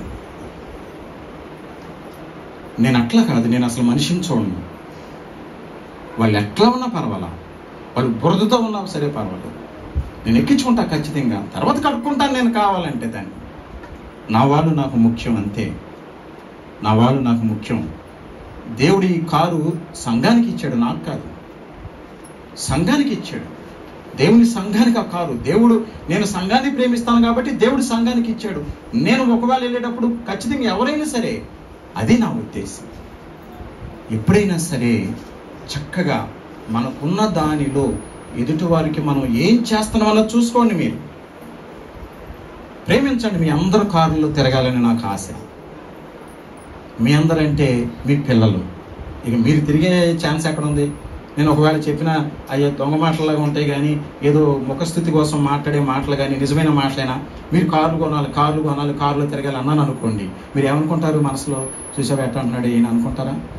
మీరు కాదండి, మీ పిల్లలు కొంటే మీరు ఎక్కరా? మీ పిల్లలు కారు కొనుక్కుంటే మీరు ఎక్కరా? ఒకవేళ నేను నా పిల్లలు కారులో తిరుగుతున్నామేమో, రేపు మీ పిల్లలు నిజంగా మీరు ప్రార్థనలో ఉంటే, నిజంగా మీరు దేవుని సన్నిధి మానకుండా ఉంటే, నిజంగా దేవుని నమ్మితే, రేపొద్దున మీ పిల్లలు విమానంలో తిరుగుతారేమో చెప్పలేం కదా. అదే విమానంలో మిమ్మల్ని కూడా తీసుకెళ్తారేమో ఎవరు చెప్పగలరండి? దీని అంతటికి స్పాన్ ఎంతో తెలుసా టైము? ఒక్క 20 సంవత్సరాలు చాలు ఎప్పుడైనా ఎవరికైనా సరే. 20 సంవత్సరాల్లో జీవితం జాతకాలు మారిపోతాయి. అసలు ప్రార్థన చేయండి. ఆశలు కల్పించడం కాదు, నిజాలు చెప్తున్నాను. నిజాలు చెప్తున్నాను. ఖచ్చితంగా దేవుడు అంటాడు, జాగ్రత్త పడండి. ఆఖరి మాట చూసారు ఎంత మంచి మాట. వాళ్ళు వస్తారు, వీళ్ళు వస్తారు, దొంగ మాటలు చెప్తారు, లేకపోతే అబద్ధపు క్రీస్తులు వస్తారు, అబద్ధపు ప్రవక్తలు వస్తారు, చాలా చాలా నేనే క్రీస్తుని అంటారు, నేను చెప్పేదే నిజం అంటారు. ఇవన్నీ చెబుతారు. చివరికి మామూలు మనుషులు కాదు, ఏర్పరచబడిన వారికంటే నిజంగా భక్తి పరులు కూడా చెప్తారు. నిజంగా దేవుడు అంటే భయభక్తులు కలిగిన వారిని కూడా పాడు చేయడానికి సాతాను గాడు అది ఇష్టం వచ్చిన మాటలు చెప్తాడు. దేవుడు అంటాడు, చేసుకొని దేవుని స్తోత్రం చెప్పండి. హల్లెలూయా. చేసుకోండి. ఏం చేసుకుంటారో నా దేవుడు నాతో ఉంటే నన్ను ఎవడు పాడు చేస్తాడు? ఒకవేళ వాడు అనుకోవచ్చు నేను పాడేయనని, వాడు అనుకోవచ్చు నేను బాధపడుతున్నానని, వాడు అనుకోవచ్చు నన్ను వాడు బాధ పెట్టాడని, కానీ దానిలోనే నాకు మేలు దాచిపెట్టి ఉంచుతాడు దేవుడు. దేవుని స్తోత్రం చెప్పండి. హల్లెలూయా. హల్లెలూయా. మేలు కొరకు అన్నీ జరిగించు యేసయ్యా, కీడు వెనక్కి ఆశీర్వాదం పంపుతావయ్యా. మేలు కొరకు అన్నీ జరిగించు యేసయ్యా, కీడు వెనక్కి ఆశీర్వాదం పంపుతావయ్యా. నీకంటే నమ్మదగి దేవుడెవరయ్యా, నీవుంటే నాకు ఏ భయము లేదయ్యా. నీకంటే నమ్మదగి దేవుడెవరయ్యా, నీవుంటే నాకు ఏ భయము లేదయ్యా. దేవుని నామానికి స్తోత్రం చెప్పండి. హల్లెలూయా. ఏది జరిగినా మన మేలు కోసమే. నేను ఎప్పుడైనా అదే అనుకుంటాను. మొదట బాధ అనిపిస్తుంది, ఎందుకు ఇట్లా జరిగిందని. సహజం, మనుషులం కాబట్టి. తరచి చూచి ఆలోచిస్తే ఇది నా మేలు కోసమే. తరచి చూసి ఆలోచిస్తే ఇది నా సంఘం మేలు కోసమే. తరచి చూసి ఆలోచిస్తే ఇది నా కుటుంబం మేలు కోసమే. ఇది నా గ్రామాలకు మేలు కోసమే జరిగింది. ఇది ఏది జరిగినా, ఎందుకంటే మనం దేవునిపై ఆధారపడ్డాం కాబట్టి. సాతానుపై ఆధారపడి మేలు కోసం అని అనుకోకూడదు, అది కీడే. నువ్వు నిజంగా దేవుని కోసం, దేవునిపై నువ్వు ఆధారపడి జీవిస్తూ ఉంటే ఒకవేళ కీడు అనుకున్నది కూడా మేలుగా, అంతకంటే గొప్ప మేలుగా మార్చేటువంటి జీవము కలిగిన దేవుడు, మనము నమ్మిన మన దేవుడు యేసుక్రీస్తు ప్రభు. దేవునికి స్తోత్రం చెప్పండి. హల్లెలూయా. హల్లెలూయా. నేను నీతో ఉండగా నీవెవరికి భయపడాల్సిన అవసరం లేదు. నీ ప్రక్క 1000 మంది పడినా, నీ కుడి ప్రక్క 10,000 మంది కూలినా అపాయము నీ యొద్దకు రాదు. దేవుని స్తోత్రం చెప్పండి. హల్లెలూయా. అందుకే అంటారు యేసయ్య, వాళ్ళు వస్తారు, వీళ్ళు వస్తారు, ఆ మాటలు చెప్తారు, ఈ మాటలు చెప్తారు, అవసరమైతే సాక్ష్యాలు కూడా తీసుకొస్తారు. కానీ ఆ సాక్ష్యాలు చెల్లవు కదా, అంటే రుజువు కావు. దొంగ సాక్ష్యాలు చాలా తీసుకొస్తారు, అవి దొంగ సాక్ష్యాలే. అమ్మతోడు, అయితోడు, నాతోడు, నీతోడు అంటాడని దొంగ ఒట్లేస్తున్నాడు. ఏదో పని చేసేవాడు ఒట్లేడా? వెదవ పని చేయడానికి ముందుకు వచ్చిన వాడు ఈ ఒట్లేయడం పెద్ద లెక్కలో ఉందా వాడికి? చాలా మంది పిచ్చోళ్ళు ఏంటంటే, ఆ ఒట్టన్నాడంటే అందుకే నమ్మానండి. ఒరే, ఆడు చేసిన ఏదో పని ఒట్లేయడా? ఒట్టేయడం పెద్ద కష్టమా ఏదో పని చేసిన వాడికి?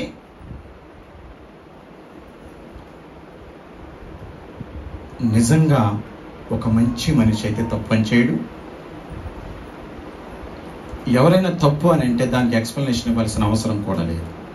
ఎందుకంటే వాళ్ళందరికంటే ముందు చెప్పండి, వాళ్ళందరికంటే ముందు ఎవరు అడుగుతారు మనల్ని? దేవుడు అడుగుతాడు, నువ్వు చేసే పని ఏంటి చూసి ఒకసారి కదా అన్న భయం మనలో ఉంటే, అన్న ఆలోచన మనలో ఉంటే, మనం ఎందుకు తొందరపడి అంత తొందర పాపం చేయడానికి పరిగెడతాం? ఒకవేళ మనం పాపం చేయడానికి పరిగెట్టినా దేవుడు ఆపేస్తాడు మధ్యలో. నువ్వు వద్దు, ఆ పని చేయొద్దు, అంతే. అదే నేను నమ్ముతాను. నువ్వు పరిగెత్తిన ఆఖరి క్షణంలోనే సరే నిన్ను ఆపేస్తాడు, పాపం చేయనివ్వడు దేవుడు. ఖచ్చితంగా చెప్తున్నాను నేను. కాబట్టి గుర్తుపెట్టుకోండి, చాలామంది వచ్చి చాలా రకాలుగా మాట్లాడతారు. మోసం చేయడానికి ప్రయత్నం చేస్తారు. కావలసినంత మట్టుకు మహత్కార్యాలు, సూచక క్రియలు చాలా చేస్తారు, చాలా మాటలు మాట్లాడతారు, వాళ్ళని చేస్తారు, వీళ్ళని చేస్తారు, అది అంటారు, ఇది అంటారు. ఇన్ని చెప్పి ఏమంటున్నారో తెలుసా? యేసయ్య ఆ మాట నాకు చాలా ముఖ్యమండి, ఆ మాట నాకు చాలా ముఖ్యం.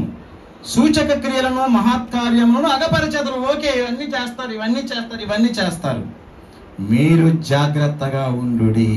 దేవుని స్తోత్రం చెప్పండి, గట్టి దేవుని స్తోత్రం చెబుదాం. హల్లెలూయా, హల్లెలూయా. మీరు జాగ్రత్తగా ఉండండి అన్నమాట ఎవరితో చెప్తాడండి దేవుడు? నా బిడ్డలకే నేను చెప్పుకుంటాను. అమ్మ, చాలా మంది వచ్చి మోసం మాటలు చెప్తారు, అన్యాయం చేస్తారు, అక్రమాలు చేస్తారు. మీరైతే జాగ్రత్త అంటే అర్థం ఏంటి? మీరు మోసపోరు, మోసపోబడకూడదు, జాగ్రత్తగా ఉండండి అన్న అర్థమే అది. మోసపోయినట్లా దేవుడు ఇలాంటి పనులు చేసేవాళ్ళు వస్తారు. ఆ మాటలు నమ్మి నాకు దూరం కావద్దు, నా సన్నిధికి దూరం కావద్దు. చక్కగా జాగ్రత్తగా ఉండండి, విలువగా ఉండండి. నేనున్నాను మీ పక్షాన. దేవుని స్తోత్రం చెప్పండి. హల్లెలూయా. ఇదిగో సమస్తమును మీతో ముందుగా చెప్పి ఉన్నాను. అంతా ముందే చెప్తున్నాను. ఇంకా జరగట్లేదేంటి, జరగట్లేదని అనుకోవద్దు. జరిగిన రోజున ఏం చేయలేము. రెండో రాకడ రావట్లేదని ఉంటారు చాలామంది. వచ్చిన తర్వాత ఏం చేస్తారండి? వచ్చేసిన దానికి ఏం చేస్తారు?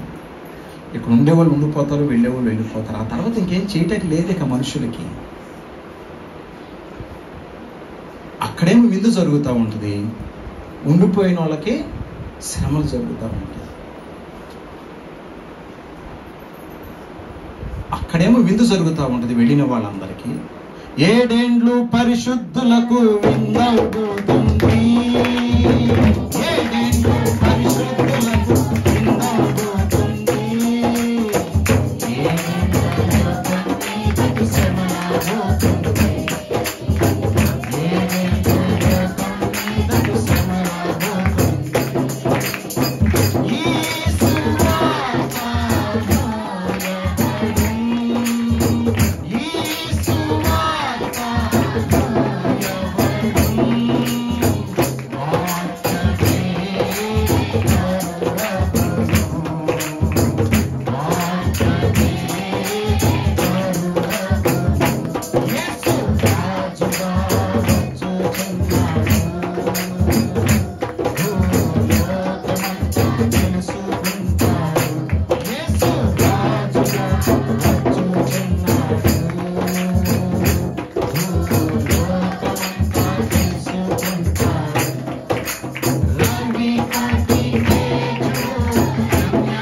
రావటం ఒకటే చూస్తారు, వెళ్ళేవాళ్ళు వెళతారు, ఉండేవాళ్ళు ఉంటారు.